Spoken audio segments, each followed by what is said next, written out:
నిన్నటి రోజున శివార్చన యందు భస్మధారణము, బిల్వపత్రము, రుద్రాక్ష ఈ మూడింటికి ఉన్నటువంటి ప్రాశస్త్యం గురించి, భస్మధారణ యొక్క వైశిష్ట్యమును గూర్చి, ఆ భస్మను ధరించడం వల్ల కలిగేటటువంటి ప్రయోజనములను గురించి మన పురాణములు ఏమని చెప్తున్నాయో, ఎందుచేత భస్మధారణ చెయ్యాలో, అది ఎంత పవిత్రమైనటువంటి విషయమో నిన్నటి రోజున మనం చెప్పుకుని ఉన్నాం. శివమహాపురాణంలో అమ్మవారికి సంబంధించినటువంటి కొన్ని అవతారములను గూర్చిన ప్రస్తావన ఉన్నది. మీరు చూడండి, ఇప్పటికీ మనం వివాహాది క్రతువులను చేసేటప్పుడు, ప్రత్యేకించి వివాహం జరిగేటటువంటి సమయంలో ఆ పెళ్లి కూతురి చేత గౌరీ తపస్సు అని చెప్పి చేయిస్తూ ఉంటాం, లేదా గౌరీ పూజ అని పూజ చేయిస్తూ ఉంటాం. ఆ గౌరీదేవి యొక్క ఆవిర్భావము, దాని వెనకాతల ఉండేటటువంటి పార్వతీ పరమేశ్వరుల యొక్క సంకల్పము, వారు లోక సంరక్షణార్థము, లోక కళ్యాణము కోసము ఎటువంటి సంకల్పం చేస్తారో, అటువంటి ఒక అవతారము, ఒక స్వరూపము ఏర్పడడం చేత దానిని ఆరాధించి మనం ఎంత గొప్ప ప్రయోజనాన్ని పొందేటటువంటి అదృష్టాన్ని మనకి తల్లిదండ్రులైనటువంటి పార్వతీ పరమేశ్వరులు కృప చేశారు. మనకి దాని యందు నిక్షిప్తం చేస్తారు. ఒకానొక సమయంలో పార్వతీ పరమేశ్వరులు ఇరువురు మందరగిరి పర్వతం మీద కూర్చుని ఉన్నారు.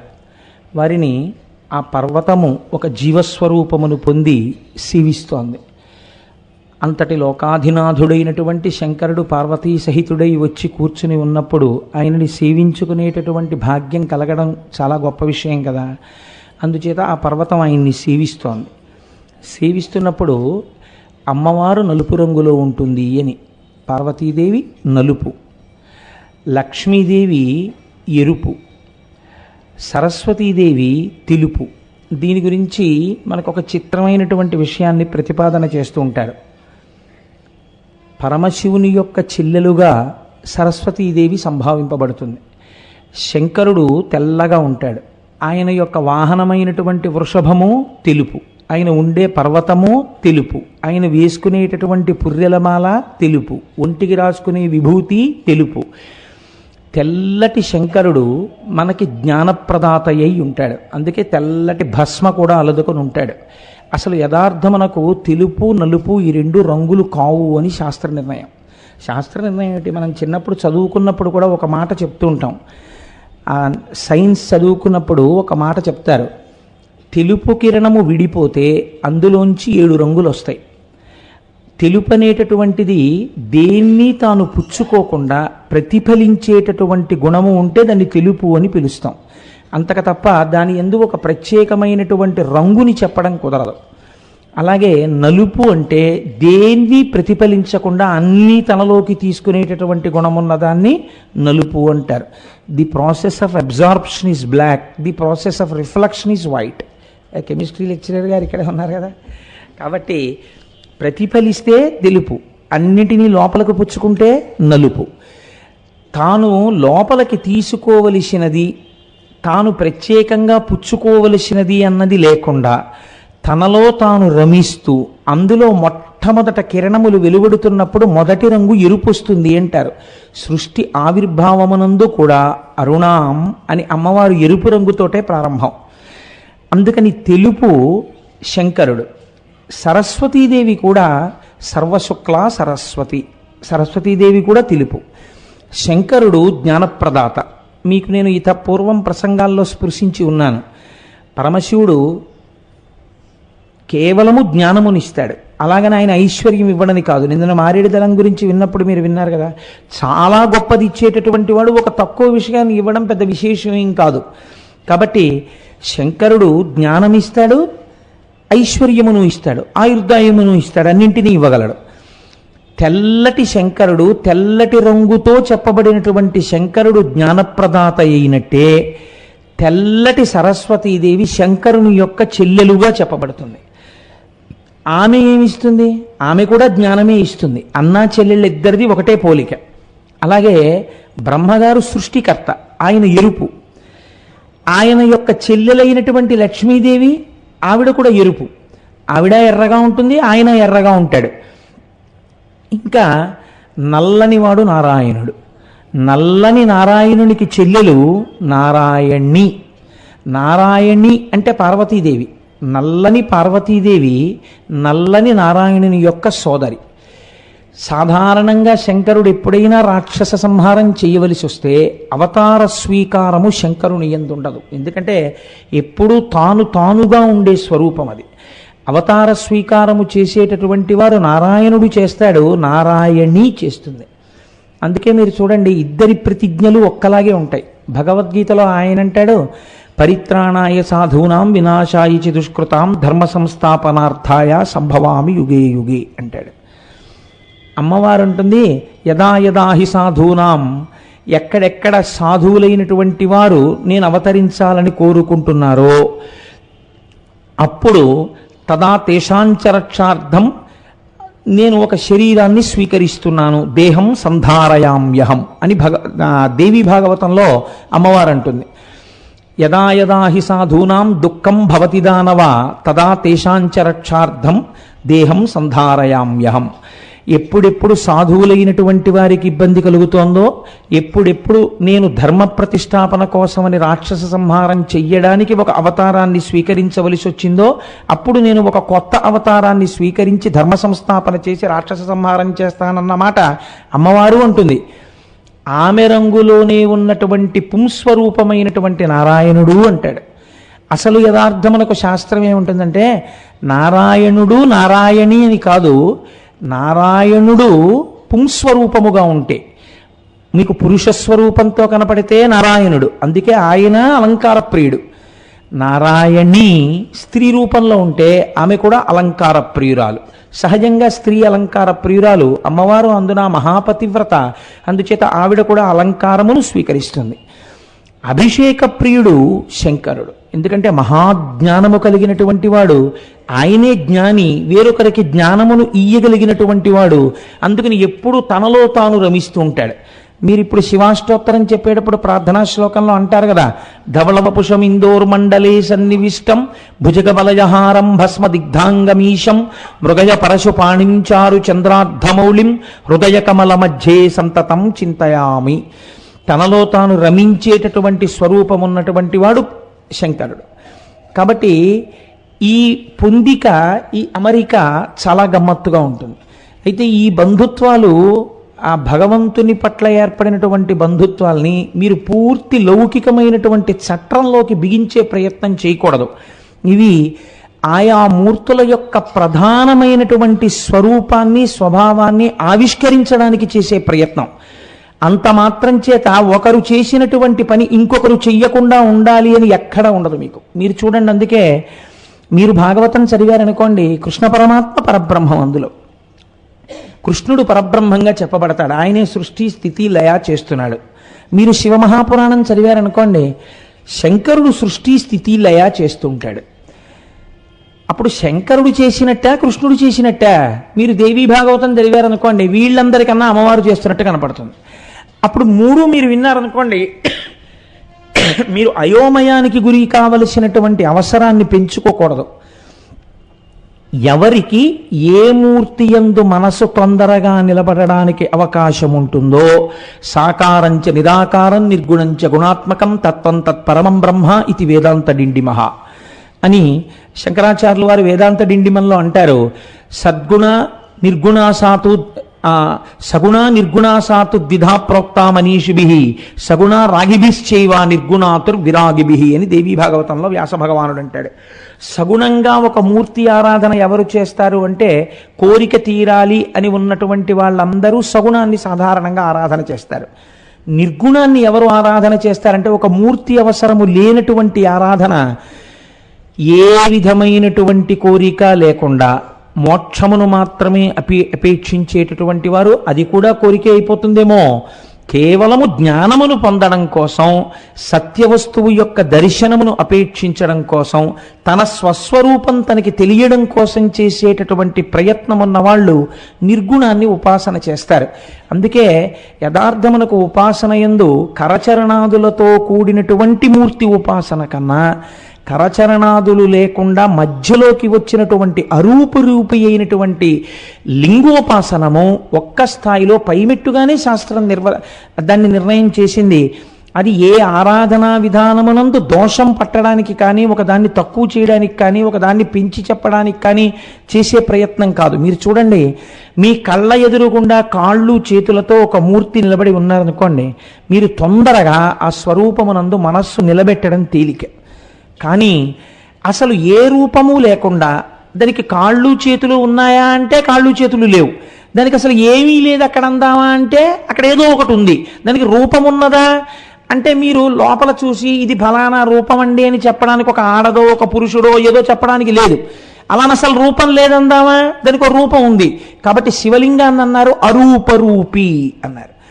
రూపం ఉన్నదా అంటే ఉన్నది, రూపము లేదా లేదు. కానీ ఇప్పుడు శివలింగాన్ని ఉపాసన చేసేవాడు ఒక్క మెట్టు పైన చెయ్యవలసి ఉంటుంది. అందుకే ధ్యాన శ్లోకం ఆపాతాళ నభస్థలంత భువన బ్రహ్మాండమా విస్ఫుర జ్యోతిస్పాటిక లింగమౌళి విలసత్పూర్ణేందు మాంతామృతై అంటుంది. అంతటా బ్రహ్మాండమంతటా నిండి నిబిడీకృతమైపోయినటువంటిది ఏది ఉన్నదో అది ఈ శివలింగమే. అదే ఇక్కడ ఇలా సూక్ష్మ రూపంలో కనపడుతోందని తాను చెయ్యగలగాలి. ఆ పైన చంద్రుడి నుంచి స్రవిస్తున్నటువంటి అమృతధారల చేత తడుస్తున్నటువంటి శివలింగమే ఇక్కడ ధారాపాత్రలోని జలముల చేత తడుస్తోందన్న భావన ఇక్కడ చెయ్యగలగాలి. ఈ భావనతో పూజ చేయడం ఒక మెట్టు పైన ఉంటుంది. కాబట్టి ఉపాసన యందు సాకారోపాసనము కన్నా లింగోపాసనము ఒక్క మెట్టు పైనయే ఉంటుంది. అందులో అలా చెప్పడంలో ఒక పక్షపాతంతో చెప్పడం కానీ, లేకపోతే ఒక ఉపాసన తక్కువ చేయడం కానీ ఉండదు. పెద్దలైన వారు చాలా విశాల హృదయము కలిగినటువంటి ప్రాజ్ఞులు ఎంత గొప్పగా మాట్లాడారంటే, అసలు ఇది తక్కువ అది తక్కువ అని వాళ్ళు అనలేదు. వాళ్ళు అన్నారు, నీకు కరచరణాదులతో కూడినటువంటి మూర్తి ఉపాసన కరచరణాదులతో లేనటువంటి మూర్తి ఉపాసన చెయ్యడానికి ఆలంబనమవుతుంది అన్నారు. బ్రహ్మచారి స్వామి అయితే ఒక గొప్ప మాట మాట్లాడారండి. 2 శ్రీశైలములు ఉన్నాయన్నారు ఆయన. ఏవి 2 శ్రీశైలములు? శ్రీశైలము, శ్రీ ద్రవిడ భాష యందు తిరు శబ్దంతో సంబోధిస్తారు. శైలము మలై, తిరుమల. కాబట్టి వెంకటాచలము ఒక శ్రీశైలం, ఆ పైన కర్నూలు జిల్లాలో ఉన్నటువంటి శ్రీశైలం ఒక శ్రీశైలం. ఈ క్రింద ఉన్నటువంటి శ్రీశైలంలో ఎవరున్నారు? కరచరణాదులతో ఉన్నటువంటి మూర్తి ఉన్నారు. ఆ పై శ్రీశైలంలో ఎవరున్నారు? కరచరణాదులతో లేనటువంటి మూర్తి ఉన్నారు. కరచరణాదులతో ఉన్న మూర్తి ఉపాసన బాగా చెయ్యగా ఆయన అనుగ్రహము కలిగితే నీవు ఏ ఉపాసనకి చేరగలవు? కరచరణాదులు లేనటువంటి ఉపాసనకి నీవు చేరగలవు. చిట్ట చివరికి ఏ స్థితికి నువ్వు వస్తావు? అసలు నీకు ఎదురుగుండా ఏ వస్తువు నీకు భగవత్ స్వరూపంగా పెట్టుకోవలసిన వేరవసరం ఉండదు. నిన్నటి రోజున మీకు నేను భస్మ గురించి చెప్తూ ఒక మాట చెప్పాను. కన్ను ఎప్పుడు చెప్పినా రెంటిటినే చెప్తుంది, కన్నెప్పుడు ఒక్కటి అని చెప్పదు. ఈ కంటితో మీరు ఏది చూసినా అది వేరు ఇది వేరనే చెప్తుంది. ఆయన ఫలానా అండి నువ్వండి అంటుంది తప్ప ఈ మాంసనేత్రం ఈ 2 ఒకటే అని ఎప్పుడూ ప్రతిపాదన చెయ్యదు. దాని ప్రయోజనం అది కాదు, అలా చెప్పదు కూడా. కానీ జ్ఞాననేత్రం ఒకటి ఉన్నది మనకి లలాటమునందు. ఆ జ్ఞాననేత్రము కాని విచ్చుకుంటే మాంసనేత్రము చేత అనేకముగా చూడబడుతున్నటువంటి వస్తువులు కేవలము ఒక్కటే అనేటటువంటి ఒకటిలోకి ఇవన్నీ వెళ్ళిపోతాయి. ఆ ఒకటిలోకి వెళ్ళడం కోసం ఉపాసన ప్రారంభం కావాలి. ఆఖరికి చిట్ట చివరికి ఏది తెలుసుకోవాలి అంటే ఉన్నది ఒక్క వస్తువే, ఆ రెండవ వస్తువు అన్నది లేనే లేదు. కనుక ఇప్పుడు నేను దేనికి భయపడాలి? అసలు నన్ను ఏమైనా చేయడానికి రెండోది లేదు, ఉన్నది ఒక్కటే. ఇది బాగా తెలుసుకోవడమే నమచ్చోరాయచ శిష్ప్యాయచ భేన్యాయచ సికత్యాయచ ప్రవాహ్యాయచ విద్యుత్యాయచ మేఘ్యాయచ. ఏది కనపడినా అంతటా పరమేశ్వరుడే. నేను మీకు తరచూ ఒక ఉపమానం చెప్తుంటాను. రామకృష్ణ పరమహంస దగ్గరికి వచ్చి వివేకానందుడు భగవంతుడున్నాడు భగవంతుడున్నాడు భగవంతుడున్నాడని ఎంత నోరు కొట్టుకుని చెప్పినా లేడు లేడు లేడని వాదించేటటువంటి ఈ మూర్ఖుడేందు కూడా భగవానుడున్నాడా అని అడిగారు. అడిగితే రామకృష్ణ పరమహంస అన్నారు, భగవంతుడు లేడు లేడన్నవాని యందు భగవంతుడు లేడని అనకు, అలా అన్నటువంటి మూర్ఖుడు మూర్ఖనారాయణుడని పిలువు. ఎంత గొప్ప మాట అండి! అనుభవించినటువంటి వారి నోటి వెంట వచ్చినటువంటి మాటలు దర్శనము చేసినటువంటి వారు దాని లోతులలోకెళ్ళి అనుభవించినటువంటి వారు వారు జనులను ఉద్ధరించడం కోసమని వారు పలికేటటువంటి మాటలు వెన్ను తట్టి ఉపాసనని ప్రోత్సహించేవిగా ఉంటాయి. అందుకే ఒక రామకృష్ణ పరమహంస మాట్లాడితే అంత అందంగా ఉంటుంది, ఒక వివేకానందుడు మాట్లాడితే అంత అందంగా ఉంటుంది, ఒక చంద్రశేఖర పరమాచార్య స్వామి మాట్లాడితే అంత అందంగా ఉంటుంది, ఒక భగవాన్ రమణులు మాట్లాడితే అంత అందంగా ఉంటుంది. మీకు నేను ఒక ఉదాహరణ చెప్తాను. భగవాన్ రమణులు తన ఆశ్రమంలో కూర్చుని ఉన్నారు. చంద్రశేఖర పరమాచార్య స్వామి వారు తిరువణ్ణామలై వచ్చారు. తిరువణ్ణామలై వచ్చి ఎంత చంద్రశేఖర పరమాచార్య స్వామి అంతటి మహానుభావుడైనా ఆచరణయందు కించెత్తు కూడా వైక్లభ్యమును ప్రదర్శించని వ్యక్తి. అందుకే అందరూ వచ్చి తనకి నమస్కరిస్తున్నా తన అనుష్ఠానము పోకూడదని ఒరుగంటి పూజ అని ఒక గంట పూజ నియమంగా పెట్టుకున్న వ్యక్తి, చాలా కాలం మౌనంలో ఉండడం అలవాటు చేసుకున్న వ్యక్తి, ఎన్నడూ కూడా శాస్త్ర ప్రమాణం తప్పకుండా అంతఃశౌచ బహిశౌచములకు కట్టుబడే ప్రయత్నం చేసిన వ్యక్తి, 13 సంవత్సరములకు సన్యసిస్తే సత్యదండాన్ని అస్తమానం పట్టుకోవాలన్న విషయం స్ఫురణలో ఉండకపోతే పశుపతి అయ్యర్ గారి దెబ్బలాడితే మీరు ఉత్తరోత్తర బాగా జ్ఞానం సంపాదించిన తర్వాత దెబ్బలాడినందుకు మీకు క్షమార్పణ చెప్పుకుంటానంటే మర్చిపోతానేమోనని ఒక బట్టకి తన ఒంటికి సత్యదండాన్ని కట్టుకున్న వ్యక్తి, అంతటి మహానుభావుడు తిరువణ్ణామలై వస్తే గిరి ప్రదక్షిణానికి వెడుతున్నారు. ఆయన గిరి ప్రదక్షిణానికి వెళ్ళేటప్పుడు గిరి ప్రదక్షిణం మార్గంలోనే రమణ మహర్షి ఆశ్రమం ఉంది. ఆయన వెడుతుంటే రమణ మహర్షి ఆశ్రమంలో భగవానుల దగ్గర ఎప్పుడూ ఆయన నోరు విప్పితే చాలు ఆ ముత్యాలు ఏరుకుందామని కూర్చునేటటువంటి వారు రమణులతో ఒక మాట అన్నారు. అయా, చంద్రశేఖర పరమాచార్య స్వామి వారు ఇవాళ ఇలా ప్రదక్షిణానికి వెడుతున్నారట. వారు ఏ 9 గంటలకో ఇలా వెడతారు, ఉదయం బయలుదేరారు కాబట్టి బయటికి వెళ్ళి నిలబడి ఒక్కసారి మేమందరం నమస్కరిస్తాం, మీరు కూడా వస్తారా అన్నారు. అంటే ఏ స్థాయి యందు, నేను అదే మీకు మొన్నటి రోజున చెప్పింది, ఒక చెరుకు కర్రని పట్టుకెళ్ళి కత్తితో నరికినా, పంటి మధ్య పెట్టి నలిపినా, మరలో పెట్టి తిప్పినా దానికి తీపి ఇవ్వడమే తెలుసు తప్ప చేదు ఇవ్వడం దానికి తెలియదు. రమణులు చెప్పినటువంటి జవాబు వింటే మనం ఆశ్చర్యపోతాం. ఆయన అన్నారు, చంద్రశేఖర పరమాచార్య స్వామి అనబడేటటువంటి వారొకరు వేరుగా ఉన్నారా? వారే నేను, నేనే వారు, లోకమునందు 2 లేవుగా, ఉన్నదంతా ఒక్కటే. కాబట్టి నేను ఎవరి దర్శనము చెయ్యాలి, ఎవరు నా దర్శనం చెయ్యాలి, చూడబడుతున్నదంతా ఒక్క వస్తువే, ఉన్నదే ఒక్క వస్తువు. కాబట్టి నా దృష్టిలో ఎప్పుడూ చంద్రశేఖరులు వేరుగా లేరు. వేరుగా లేని వస్తువుని నేను దర్శనానికి రావడం ఏమిటి అన్నారు. ఎప్పుడూ అజ్ఞానమే. మొన్న మీకు చెప్పాను కదండి, శరీరం పడిపోతున్నప్పుడు కూడా అదే స్థాయి. అది బుకిష్ నాలెడ్జ్ కాదు, అది నాలా ఏవో 2 పుస్తకాలు చదువుకుని వచ్చి చెప్పినటువంటి జ్ఞానం కాదది. అవి అమృతపు బిందువులవి. అవి వాళ్ళు తాము అనుభవించవలసిన వస్తువుని అనుభవించిన తరువాత వాళ్ళు చెప్పినటువంటి మాటలు. కాబట్టి దానికి ప్రిపరేషన్స్ ఉండవు, అది ఎప్పుడూ అలాంటి మాటలే పలుకుతుంది. కాబట్టి మనం ఎప్పుడు ఉపాసన చేసినా మన ఉపాసన యొక్క తుట్టతుడ ప్రయోజనమేమి అంటే బ్రహ్మమును తెలుసుకొని ఒకటిగా ఉండిపోవుట. ఆ ఒకటి అయిపోవడం కోసమే ఈ ఆరాటాలన్నీ, ఈ ఉపాసనలన్నీ. అది పక్కన పెట్టి ఇంకా దేని కొరకు చేసినా మనుష్య జన్మ యొక్క ప్రయోజనం తక్కువగా ఉంటుంది.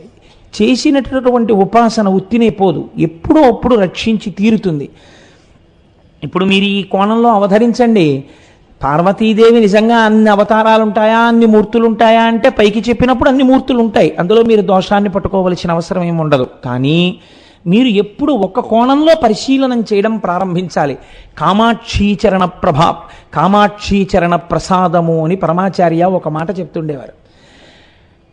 అలా అక్కడికి వెళ్ళి ఒక బ్రాహ్మణుడు సంధ్యావందనం చేసుకున్నప్పుడు ఆయన ధ్యానము చేస్తున్నటువంటి గాయత్రి, ఒక కామాక్షి అమ్మవారి గుళ్ళో ఉన్నటువంటి కామాక్షి, కంచి కామకోటి పీఠంలో ఉన్నటువంటి కామకోటి పరాదేవత, నేను ఒక దేవాలయానికి వెళ్ళి అర్చన చేసినప్పుడు ఉన్నటువంటి రాజరాజేశ్వరి, ఒక తాటి చెట్టు కింద పెట్టబడినటువంటి ఒక గ్రామదేవత, ఎప్పుడూ మా ఊరిని కాపాడుతుంది అని చెప్పి రక్షించేటటువంటి పోలేరమ్మ, ఏమీ తెలియనటువంటి వాళ్ళు మా ఊళ్ళో మమ్మల్ని అందరినీ పిల్లల్ని చేసుకుని పరిపాలించేటటువంటి తల్లి, అందుకని మా అందరినీ కాపాడేటటువంటి తల్లి పెద్దింటమ్మ అన్న పోతనగారు అమ్మలగన్నయమ్మ ముగురమ్మల మూలపుటమ్మ చాలా పెద్దమ్మ సురారులమ్మ కడుపారడి బుచ్చినయమ్మ దుర్గమాయమ్మ అన్న నా దృష్టిలో ఈ అమ్మలందరూ ఒక్క అమ్మయే అనేవారు. ఇది లోపల ఏర్పడవలసినటువంటి భావన. లేకపోతే ఒక వెర్రి ముదిరినట్టు ముదురుతుంది. గుళ్ళోకి వెడితే ఈవిడ రూపం ఏదో కొద్ది కొద్దిగా తేడాలు ఉండొచ్చు, దానివల్ల కొద్ది కొద్దిగా ఉపాసన యందు భేదములు ఏర్పడవచ్చు. తత్వతః ఉన్నది ఒక్క వస్తువే అన్న భావన కలగకపోతే విశ్వం పశ్యతి కార్యకారణతయా స్వస్వామి సంబంధతః శిష్యాచార్యతవా తథైవ పితృపుత్రాత్మనాభేతతః స్వప్నే జాగృతివా యేష పురుషో మాయా పరిభ్రామితః అంటారు శంకరాచార్యులు వారి దక్షిణామూర్తి స్తోత్రంలో. దానికి అర్థం పర్థం లేకుండా వెళ్ళిపోతుంది. ఇది చిట్ట చివరికి ఏమవుతుందంటే, మీ మతంలో 33 కోట్ల మంది దేవతలు, ఒక దేవత చాలడా ఎందుకండి ఇంతమంది దేవతలను అడిగేటటువంటి రోజు, అటువంటి విమర్శ ఎక్కువ అవడానికి ప్రారంభమవుతుంది తప్ప ఎవరు ఏ మనస్సుతో ఎటువంటి మూర్తిని చూడాలని కోరుకుంటున్నారో, లేదా అజాయమానో బహుధా విజాయతే అంటుంది శృతి, లోకమును రక్షించడానికి ఒక ప్రత్యేక ప్రయోజనము నెరవేర్చడానికి ఒక రూపమును పొందవలసిన అవసరము లేనటువంటి పరమాత్మ తనంత తాను ఒక రూపమును స్వీకరించడం ఈశ్వరుని యొక్క హద్దు లేనటువంటి దయ యొక్క పరాకాష్ఠ అన్న భావనతో మీరు విచారణ చేసినప్పుడు పొందేటటువంటి అమృతం వేరు. అలా కాకుండా ఏదో మూర్తుల యందు భేదమును చూసి అన్నిటి యందు తలవ రకంగా భావన చేస్తూ అన్నిటి యందు తలొక రకమైన సిద్ధాంతాన్ని ప్రవేశపెట్టుకుంటే కలిగేటటువంటి ప్రయోజనం అంతగా ఉంటుందని పరమాచార్య స్వామంతటి వారు విశ్వసించి చెప్పలేదు. కాబట్టి మనం కూడా అటువంటి ప్రయత్నంలో, అటువంటి నేపథ్యంలో ఇవాళ మీకు నేను చెప్పబోయేటటువంటి విషయాన్ని అవధరించేటటువంటి ప్రయత్నం చెయ్యండి. కాబట్టి ఇప్పుడు ఇన్ని రూపాలుగా ఉన్నాయి ఎవరా తల్లి? ఒక్కరే ఆ అమ్మ. కనుక ఒకనాడు ఒక లీలా విలాసాన్ని అమ్మవారు చూపించింది. లేదు శంకరుడు చూపించాడు. వాళ్ళిద్దరు ఇద్దరుగా కనపడేటటువంటి ఒకటి కారు యొక్క హార్స్ పవర్ వేరు కాదు కదా. మీరు కారు ఎక్కి కూర్చున్నారనుకోండి, ఇప్పుడు కారు నడుపుతోందా, కారు హార్స్ పవర్ నడుపుతోందా అంటే మీరు దాన్ని బాగా విచారణ చేసి చూస్తే హార్స్ పవరే నడుపుతోంది, శక్తి నడుపుతోంది, కాదంటలేదు. కానీ ఆ హార్స్ పవర్ దేన్ని ఆశ్రయించింది? కారును ఆశ్రయించి ఉండాలి ఇంజిన్ని. అలా ఆశ్రయించి ఉండకపోతే అది ఆ శక్తి కారుని ఆశ్రయించి ఉండకపోతే మీకు నిరుపయోగం అది. అప్పుడు ఆ కారుకి పనికిరాదు. శక్తి వేరుగా కారు వేరుగా ఉన్నాయనుకోండి, అప్పుడు మీకు ఏమిటి ఉపయోగం? దానివల్ల ఉండదు. రెండు కలిసే ఉంటాయి. కాబట్టి కలిసి ఉన్న వస్తువుని అసలు మీరు విడదీసి చూడడం అన్నది కుదరదు. శక్త్యా లోభయితుం నాహం ఐశ్వర్యేన ధనేన వా అనన్యే రాఘవేణాహం భాస్కరేణ ప్రభాయధ అంది సీతమ్మ తల్లి సుందరకాండలో. అసలు రెండొక్కడున్నాయిరా, నీ మోహం ఉన్నది ఒక్కటే, పిచ్చాడా నీకు కనబడుతోంది అధముడివి, మళ్ళీ తెచ్చి మళ్ళీ పుట్టవలసిన అవసరం ఉన్నవాడివి కాబట్టి నీకు రెండు కనబడుతుంటాయి. రాముడున్నాడు సీతమ్మ ఉంది అనుకుంటున్నావు, నాకు రెండు లేవు ప్రపంచంలో, ఒక్కటే ఉంది రాముడు సీతమ్మ ఒకటే. దీపము దీపశిఖ, పువ్వు వాసన, సూర్యుడు సూర్యకాంతి ఎలా కలిసి ఉంటాయో నేను రాముడు అలాగే కలిసి ఉంటాం, అసలు వేరు చెయ్యడం నీ తరమా అని అడిగింది ఆవిడ. అదే సీతమ్మ శిశుపావృక్షం మీద కూర్చున్నటువంటి స్వామి హనుమకి మాత్రం అస్యాయ దేవ్యా యథారూపం అంగ ప్రత్యంగ సౌష్ఠవం రామస్య యథారూపం తం చేయమసితే క్షణ. సీతమ్మ యందు రామచంద్రమూర్తి కనపడుతున్నారు, ప్రకృతి యందు పరమాత్మ కనపడ్డాడు. అలా చూసినవాడు ఎవడున్నాడో వాడు ధన్యుడు. అందుకని ఆయన చిరంజీవి అయ్యాడు, భవిష్యత్ బ్రహ్మ అయ్యాడు. మహానుభావుడు సీతమ్మ తల్లి దర్శనం చేసిన వారు అన్న ఖ్యాతిని పొందారు, సీతారాముల్ని కలిపిన వారు అనేటటువంటి ఖ్యాతిని పొంది ఇవాళ ఎక్కడ కష్టం వచ్చినా సుందరకాండ చదువుకునేటట్టుగా చేయగలిగారు. కాబట్టి ఆ ఏకత్వం అనేటటువంటి భావన బాగా దృష్టిలో పెట్టుకుని మీరు ఈశ్వర కృపగా స్వీకరిస్తే మీకు పురాణములు అందంగా కనపడతాయి, మీ ఉపాసనని ముందుకు తీసుకెళ్లడంలో ఉపకారం చేస్తాయి. ఇప్పుడు మీరు ఈ కోణంలో అవతరించండి. ఒకానొక సమయమునందు మందరగిరి మీద పార్వతీ పరమేశ్వరులు ఇద్దరూ కూర్చుని ఉన్నారు. శంకరుడు పార్వతీదేవి వంక చూశాడు. అమ్మ నల్లగా ఉంటుంది, మీకు దీనికోసం నేను ప్రారంభం చేసి ఎక్కడెక్కడికో వెళ్ళి వచ్చాను. కాబట్టి ఇప్పుడు నారాయణ నారాయణి, అమ్మ నలుపు కనుక కాళీ అన్న శబ్దం ఆ నలుపుని సూచిస్తుంది. శంకరుడు శాంతం పద్మాసనస్థం శిశిధరమకుటం పంచవక్త్రం త్రినేత్రం శూలం వజ్రంచ ఖడ్గం పరశుమభయదం స్ఫటికమణి నిభం అంటారు. స్ఫటికం ఎలా ఉంటుందో అంత తెల్లగా ఉంటాడు శంకరుడు. ఇంత తెల్లటి శంకరుడి పక్కన నల్లగా ఉన్నటువంటి అమ్మవారు కూర్చుంది. అయితే నిజంగా శంకరుడికి పార్వతీదేవికి కూడా అలా అమ్మ ఆయన తెల్లగా ఉంటారు నేను నల్లగా ఉంటానన్న భావాలు ఉంటాయండి. నిజంగా ఒకవేళ శంకరుడు పార్వతీదేవి నల్లగా ఉంటుంది నేను తెల్లగా ఉంటాను అన్న భావనలతో ఉంటే వ్యాసుడు శివమహాపురాణములు రచించాడు కదండి. ఇంకేమిటి ఆయనకి నాకు తేడా ఏమిటి? నేను ఎంత అజ్ఞానంలో ఉన్నానో కదా నేను అనడం ఎందుకు అటువంటి పవిత్రమైన విషయాన్ని ప్రస్తావన చేస్తూ కాదు. కాబట్టి ఇప్పుడు మీరు ఒక విషయాన్ని స్ఫురణలో పెట్టుకోవాలి. ఈశ్వరుడు ఏదో లీల చెయ్యబోతున్నాడు, ఆయన ఏదో లోక కళ్యాణము కోసమని ఆయన నోటి వెంట ఒక మాట వస్తోంది తప్ప, లేకపోతే ఈ మాట పరాత్పరుడు ఎందుకంటాడు? దానికి అమ్మవారు ఎందుకు ప్రతిస్పందిస్తుంది? కాబట్టి ఏదో జగత్ కళ్యాణము జరగబోతోంది. ఒక జగత్ కళ్యాణకారకమైన విషయాన్ని వినడం మనకి కళ్యాణకారకం కదండి. కాబట్టి ఇప్పుడు చూడండి, ఆయన పార్వతీదేవి వంక చూసి అన్నాడు కాళీ అన్నాడు, ఓసారి పైనుంచి కిందకి చూసి. ఇది ఈ అనడం పూర్వం పిలిచినట్టు లేదు, కొద్దిగా ఏదో ఎత్తి పొడిచినట్టుగా ఉంది. కాళీ అంటే ఓ నల్లపిల్ల అని పిలిచినట్టు అనిపించింది. వెంటనే ఆవిడ ముఖం ఎర్రగా అయిపోయి కన్నులంబట ఇలా బాష్పధారలు కారిపోతుంటే అమ్మవారు గభాల కిందకి దిగింది. అమ్మవారు ఏడవలసిన అవసరం ఏమిటండి? నిజంగా ఏడుస్తుందా? ఇదంతా ఒక పెద్ద లీల, మీరు చిట్ట చివర వింటారు దాని గురించి.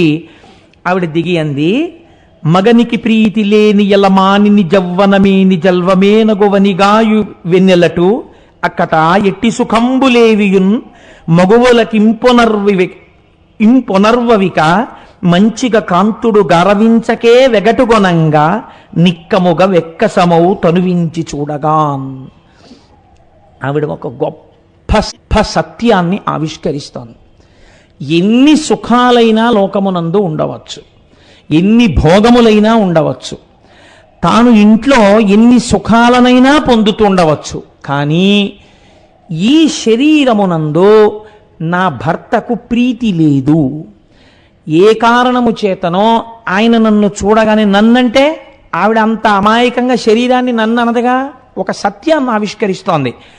శరీరముల వలన ఒండరులకు ప్రీతి కలగడం చాలా సహజం. వివాహంలో మంత్రాలు కూడా దాన్ని ఆవిష్కరించే ఒకచో మా ఇద్దరికీ అటువంటి పరస్పర ప్రీతి అధికమగుగాక, ఆమె సౌందర్యము నిలబడుగాక అని కొన్ని చోట్ల మంత్రాలు ఉన్నాయి వివాహ ప్రకరణంలో.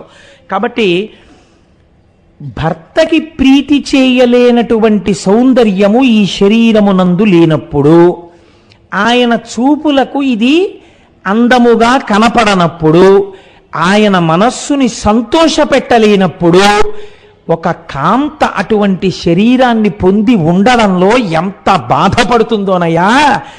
ఇప్పుడు నేను ఏం చేస్తున్నానని నా గురించి స్తోత్రం చేసినా, నేను కైలాసంలోనే ఉన్నా, మణిద్వీపంలోనే ఉన్నా, నేను ఎంత తిరుగుతున్నా, నన్ను ఎంతమంది సేవిస్తున్నా, నన్ను ఎంతమంది శ్రీమాత అని పిలుస్తున్నా, మా వారికి మాత్రం నన్ను చూసేటప్పటికి ముఖం చిట్లించుకుంటారు, కాళీ అంటారు అన్న భావన నాకు కలగగానే నిక్కముగ వెక్కసమౌ తనువించి చూడగాన్ నాకు ఈ శరీరం మీద ఎక్కసం కలుగుతోందయా అందావిడ.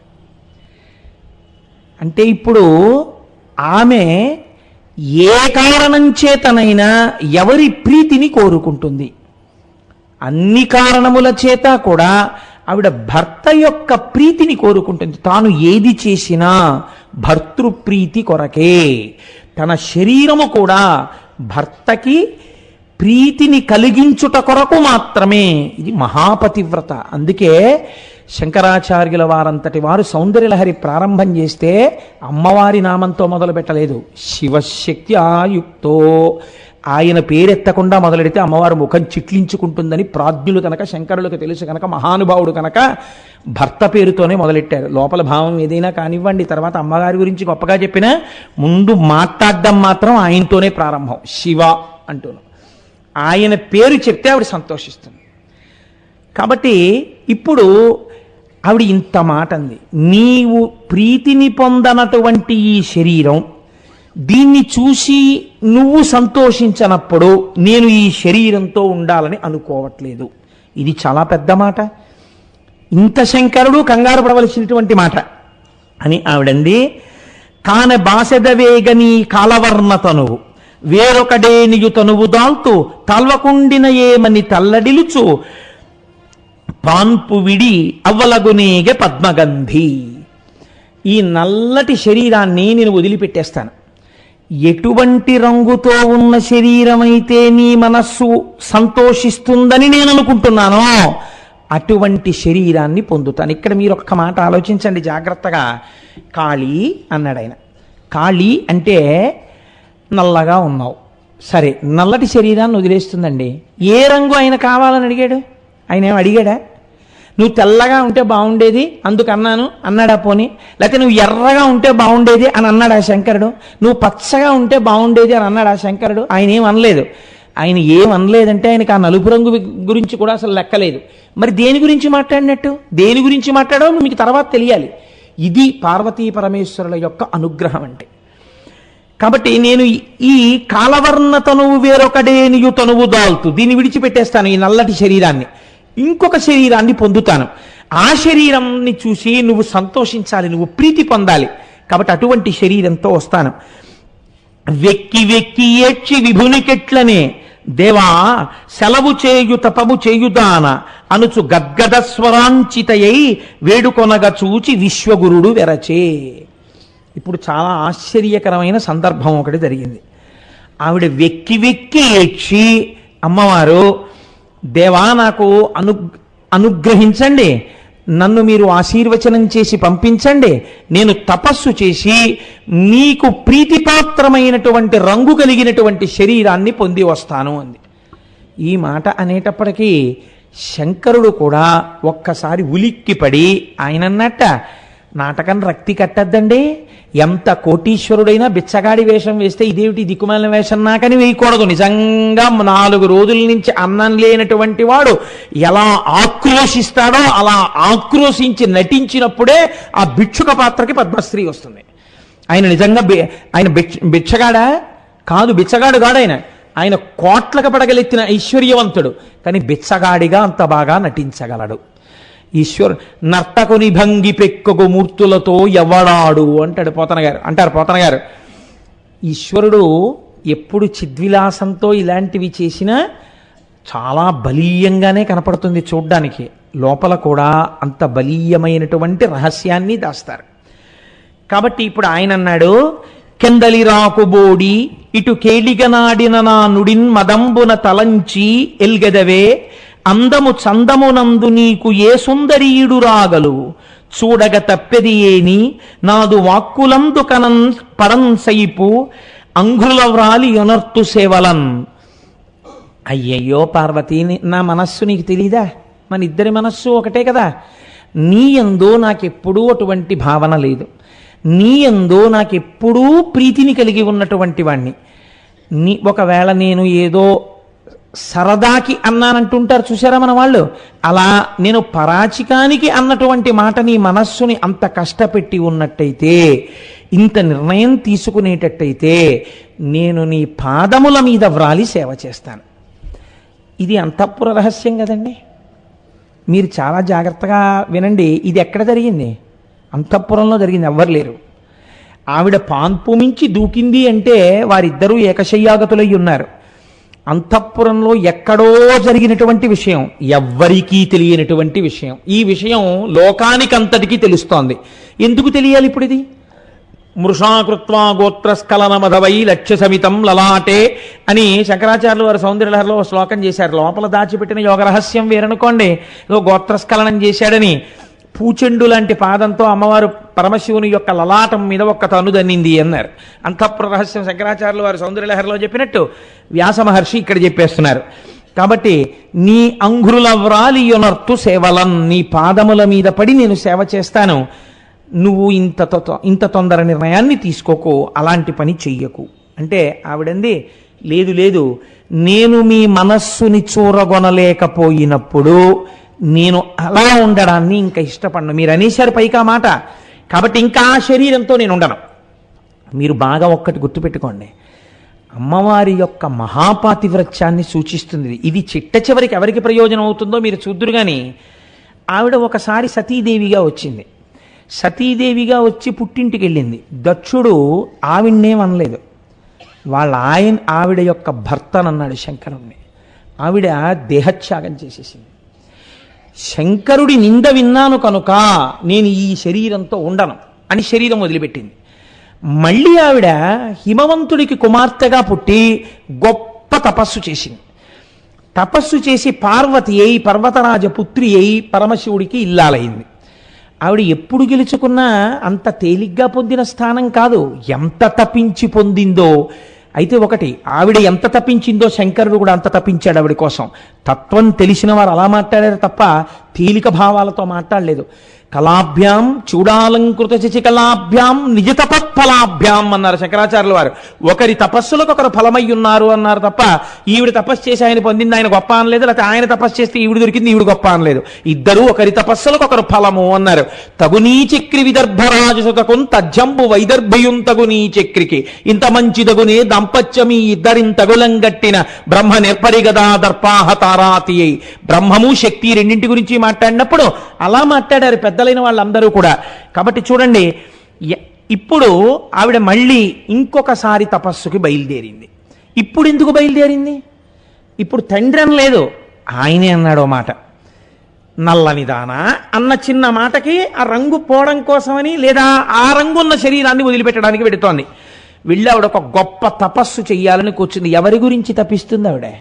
ఇప్పుడు ఎవరు సమస్త లోకములకు సృష్టికర్తో, ఎవరు స్థితికర్తో, ఎవరు ప్రళయకర్తో, 3 రూపములకు 3 కాలములకు 3 లోకములకు మూలమగుచు భేదమగుచు తుది కభేదమయ్యొప్పారు బ్రహ్మమనగ నీవే ఫలనయన అంటారు పోతన గారు. ఒక్కడు 3గా మారి 3 క్రియలను చేసేటటువంటి ఒక్క పరబ్రహ్మం ఏదుందో ఆ పరబ్రహ్మము యొక్క శక్తి ఆవిడే. కాబట్టి ఆవిడ పరబ్రహ్మం. కాబట్టి ఇప్పుడు ఆవిడ ఎవరి గురించి తపస్సు చేయాలి? ఇప్పుడు మీరు చూడండి, ఇప్పుడు ఆవిడే నిజానికి తపస్సు కూర్చుందనుకోండి, ఎవరైనా నిజంగా ఏమిటమ్మా ఇలా కూర్చున్నావు, నీ కోరిక ఏమిటని అడగడానికి వస్తే వాడితో ఆవిడకు ఉండేటటువంటి బంధుత్వం రకరకాలుగా వచ్చేస్తుంది. ఎందుకు వస్తుంది? ఆవిడే పరబ్రహ్మం, ఆవిడే సృష్టి చేసింది. ఎన్ని రకాలుగానైనా వస్తుంది అవతలవాడి దగ్గరికి వచ్చినప్పుడు కదండి. ఇప్పుడు ఒక చిత్రమైన అమ్మవారి యొక్క పరబ్రహ్మస్వరూపాన్ని ఆవిష్కరించడంలో అందం అది. సన్నివేశాన్ని నాటకీయంగా చెప్పగలగడం అందరికీ వచ్చేది కాదు. అది మహానుభావుడు కనుక శంకరాచార్యుల వారికి ఆ ప్రజ్ఞ. మీరు చూడండి, శంకరాచార్యుల వారు కొన్ని సౌందర్యలహరి శ్లోకాల్లో ఒక డ్రామాటిక్ సిచ్యువేషన్ని తీసుకొస్తారు, ఒక నాటకీయమైన స్థితి. నాకు స్ఫురణలో ఉందో లేదో తెలియదు కానీ రణేజిత్వాదైత్యానపహృత శరస్త్రైహి కవచిభి అంటూ శ్లోకం ఉంది. అది నిజంగా ఏదో ఒక నాటకం చూస్తున్నట్టు ఉంటుంది. అప్పుడే సుబ్రహ్మణ్యుడు, అప్పుడే శ్రీ మహావిష్ణువు వీళ్ళందరూ యుద్ధం నుంచి వచ్చినట్టు గబగబా తీసి కిరీటాలు అక్కడ పెట్టేసినట్టు, కవచాలు విప్పే టైం లేక అమ్మవారి దగ్గరికి పరిగెత్తుకుంటూ వెళ్ళినట్టు, అమ్మవారు తాంబూల చర్వణం చేస్తున్నట్టు ఒక నాటకీయమైన సన్నివేశాన్ని ఒక శ్లోకంలోకి తీసుకొచ్చేశారు శంకరాచార్యుల వారు. అది మహాపురుషుల రచన వైచిత్రి. అది అందరికీ అలవడం అంటే ఈశ్వరకృప ఉన్న వాళ్ళకి అలవడవచ్చు కాక. కాబట్టి చూడండి, ఇప్పుడు ఆవిడ తపస్సు చేయడానికి బయలుదేరింది. ఎవరిని తపస్సు చేయాలి? ఆవిడ ఎవరి గురించి తపస్సు చేయాలి అంటే ఆవిడ శంకరుడు గురించే తపస్సు చేయాలి. ఎవరి మాట అన్నాడో ఆయనే మళ్ళీ ఆవిడికి ఆ రూపం ఇవ్వాలి కదండి. భర్త అయినా పరమాత్మ అయినా అన్నీ ఆయనే, ఆయన తప్పింకో వస్తువు లేదు తప్పించడానికి. కాబట్టి భూషణంబులు విడనాడి పువ్వు బోడి గగనధుని స్నానమాడి వల్కములు గట్టి నియత సంకల్పమొనరించి నిష్టమెరయ శైవలింగార్చనంబు త్రిసంఝలందు. ఇప్పుడు ఆవిడ ఆకాశగంగలో స్నానం చేసింది. చక్కగా తపస్సుకి అనుకూలమైనటువంటి వస్త్రములను ధరించింది. నియతమైనటువంటి సంకల్పాన్ని చేసింది. ఏమిటా సంకల్పం? ఎవరి మాట అన్నాడో ఆయనకి ప్రీతి కలిగినటువంటి రంగు నేను పొందుతాను, అంతే కదండి అని తపస్సు చేయడం ప్రారంభం చేసింది. ఏ తపస్సు అది? శైవలింగార్చనంబు త్రిసంఝలందు, 3 సంధ్యలయందు ఆవిడ శివార్చన చేయుచున్నది. అంతకన్నా చేయడానికి ఇంకోటి ఉంటుందా? ఉండదు. నేను మీకు చెప్పాను కదా, ఇంకో అవకాశం లేదు. కాబట్టి ఇప్పుడు ఆవిడ అలాగే అందుకే మీరు చూడండి చాలా గమ్మత్తుగా ఉంటాయండి. మీరు తమిళనాడు వెడితే తమిళనాడులో ఒక దేవాలయం ఉంది. ఆ శివలింగాన్ని ఏమని పిలుస్తారో తెలుసా అండి? నేత్రార్పణేశ్వరుడు అని పిలుస్తారు. అదో చిత్రమైన పేరు. అక్కడే శ్రీ మహావిష్ణువు 1000 కమలములు తెచ్చుకుని కూర్చుంటే శంకరుడు ఒక కమలాన్ని మాయం చేశాడని, చేస్తే 1000వ కమలం కనపడనప్పుడు తన కన్ను పెకలించి పూజ చేశాడని, శ్రీ మహావిష్ణువు యొక్క నేత్రమనబడేటటువంటి కమలము చేత అర్చన పొందినటువంటి వాడు కాబట్టి ఆయనకి ఆ పేరు వచ్చిందని అక్కడ స్థల పురాణం చెప్తుంది. మీరు శ్రీరామాయణం బాలకాండ చూశారనుకోండి, పరమశివుని యొక్క ధనస్సుని శ్రీ మహావిష్ణువు విరిచేసినట్టు కనపడుతుంది. మీరు పరమశివుని యొక్క లీలామూర్తుల్ని చూశారనుకోండి, శ్రీమన్నారాయణుడు తపస్సు చేసి చేసి చేసి చేసి శంకరుని యొక్క శరీరంలో అర్ధభాగాన్ని పొందినట్టు కనబడుతుంది. దూర్జటైతే దెప్పి పొడిచాడు కూడా. వన్నే ఏనుగుతోలు దుప్పటము బువా కాలకూటంబు చేగిన్నే బ్రహ్మకపాలముగ్రమగు భోగే కంఠహారంబు నిన్నీలాగున నుండియున్ తెలిసియున్ నీపాద మూలంబునన్ చేర్చన్ నారాయణుడిట్లు మానసమునన్ శ్రీకాళహస్తీశ్వర అని అడిగాడు. ఏమిటయా ఇది వినడానికి చాలా విచిత్రంగా ఉంది. ఇది నువ్వేమో నారాయణుడివా, మంచి అందగాడివా, మేఘశ్యామం పీతకౌశేయవాసం శ్రీవత్సాంకం కౌస్తుభోద్భాసితాంగం పుణ్యోపేతం పుండరీకాయతాక్షం విష్ణుం వందే సర్వలోకైకనాథం. ఇంత అందగాడివి నువ్వేమో ఆయన శరీరంలో సగభాగం కోరి తపస్సు చేశావా? ఏముందని తపస్సు చేశావా? నీకన్నా అందం అక్కడ ఏముంది శివుడి దగ్గర? వన్నే ఏనుగుతోలు దుప్పటము, ఓ ఏనుగుతోలోటి కట్టు కూర్చుంటాడు. బువా కాలకూటంబు, పోని చేతిలో తింటున్నది చూద్దామా, హలాహలం తింటుంటాడు. చేగిన్నే బ్రహ్మకపాలము, చేతిలో పట్టుకున్నది చూస్తే బ్రహ్మకపాలము. ఉగ్రమగు భోగే కంఠహారంబు, చాలా ఇలా విషాన్ని చిమ్ముతూ బుసలు కొడుతున్నటువంటి పాము ఆయన కంఠంలో హారంగా ఉంటుంది. భోగే కంఠహారంబు నిన్నీలాగున నుండియున్ తెలిసియున్, నువ్వు ఇలా ఉంటావని తెలుసు. తెలియని వాడేం కాదు. శంకరుడు అంటే చాలా అందంగా ఉంటాడు అనుకున్నాడు, ఇదేంటండి ఇలా ఉన్నాడు అనుకోవడానికి శ్రీ మహావిష్ణువుకి తెలియదేంటి? నిన్నీలాగున నుండియున్ తెలిసియున్ నీపాద మూలంబునన్ చేర్చన్ నారాయణుడిట్లు మానసమునన్ శ్రీకాళహస్తీశ్వర. ఎలా తన మనస్సు నీ పాదాల దగ్గర పెట్టగలిగాడయా ఇంత అందగాడు అంటే? అసలు శంకరుడు అందం ఏమిటో శివమహాపురాణం చెప్పింది. పార్వతీ కళ్యాణంలో ఘృతరీతి గనుభూతం సచ్చిదానంద విగ్రహం అంది. పోత పోసిన నెయ్యి ఎలా ఉంటుందో అంత అందంగా ఉంటాడండి. కాబట్టి ఉన్న ఆ పదార్థంతో మీరు చెప్పాలి. ఎన్ని మాటలు చెప్పినా దాన్ని అటు మార్చాలి, దీన్ని ఇటు మార్చాలి, మీకు కొత్త ప్రయోజనం తీసుకొస్తూ ఉండాలి, మీకు కొత్త విషయాన్ని చెప్తూ ఉండాలి, మిమ్మల్ని ఉపాసనలో పైకి తీసుకొస్తూ ఉండాలి. అంతే కదండి, అంతకన్నా ఎక్కడ ఉంటుంది? నాకు విశాఖపట్నంలో నేను ఉండే రోజుల్లో ఒక వృద్ధ దంపతులు ఉండేవారు ఇంట్లో. వాళ్ళ పక్క మాటలో నేను అద్దెకుండేవాడిని. ఈయనకి గట్టి పాప, ఆయన ఎక్కడో 4 కొట్లల్లో అకౌంట్స్ రాసేవారు. ఈవిడ చాలా ఖర్చు మనిషి. ఈవిడ ఏం చేసేదంటే ఆ కూరగాయలు 1 కేజీ 2 కేజీలు అలా కొనేసి చక్కగా కూర వండేసి, పోనీ అది ఇంటికి వచ్చిన బంధువులకి పెడితే వేరు, గిన్నెల్లో పట్టుకుని ఒక కాలు బోధకాలు పాపం అయినా సరే ఆవిడ గిన్నెల్లో పట్టుకుని అందరికీ పట్టుకెళ్ళి కూర తినండి అని ఇచ్చేసేది. ఈ కూరలవాడు ఒక 10 రోజులు అయ్యేటప్పటికి 250 రూపాయలు 300 రూపాయలు అయిపోయేది. ఈయన పాపం 4 కొట్లల్లో పనిచేసి తెచ్చిన డబ్బులు కాబట్టి ఆ కూరలవాడు ఏంటమ్మా రేపు ఇస్తానన్నారు, 6 రోజులు అయింది, మళ్ళీ కూరలు ఇమ్మంటారు అంటే ఆ దంపతులు ఇద్దరికీ రాత్రి ఒక అవగాహన ఉండేది. ఈయన బయటికి వచ్చి ఆ జంజం ఇలా ఇలా తిప్పుకుంటూ, నీకు ఎన్ని మాటలు చెప్పాను ముసల్దానా, నీకెందుకే అంత కూరలో ఇద్దరు ఉన్నామని, నీ ఇష్టం వచ్చినట్టు కొన్నావు రా, నీ సంగతి చెప్తానని పంచ పైకి పెట్టుకుని దగ్గరికి వెళ్ళి చెయ్యట్టుకునేవాడు. ఆ కూరలవాడు పొద్దున్న ఈయన కొడతాడు ఏమిటో, ఈవిడ్ని పెద్దావిడ అని అయ్యా పోన్లేండి కానీ రేపు తీసుకుంటాను, ఆవిడ తప్పే ఉందండి, ఏదో ఒక పాపం వండి పంచిపెట్టింది, సంపాదించేది మీరు వాళ్ళు చూసావా, నీ వల్ల ఏమన్నాడు నన్ను అనేవాడు. అంటే పోన్లేండి బాబు మిమ్మల్ని కూడా ఏమన్నా, రేపు ఎప్పుడో ఏర్పాటు చేయండి నా డబ్బు అని వెళ్ళిపోయేవాడు. అది వాళ్ళిద్దరూ ముందు రోజు రాత్రి రేపు కూరగాయల వాడు వచ్చినప్పుడు ఇదే, వాడికి తెలియదు ఈ విషయం. తెల్లవారకట పాలవాడు వచ్చినప్పుడు ఇదే. వీటన్నింటికి సాక్ష్యవాడు పక్కవాటాలో ఉన్న నేను, అందుకని నాకు ఒక్కడికే తెలిసి ఈ విషయం. రోజు ఇదే హైడ్రామా. ఇద్దరూ మార్చి మార్చి మార్చి మార్చి ఇదే సన్నివేశాన్ని ప్రదర్శిస్తారు.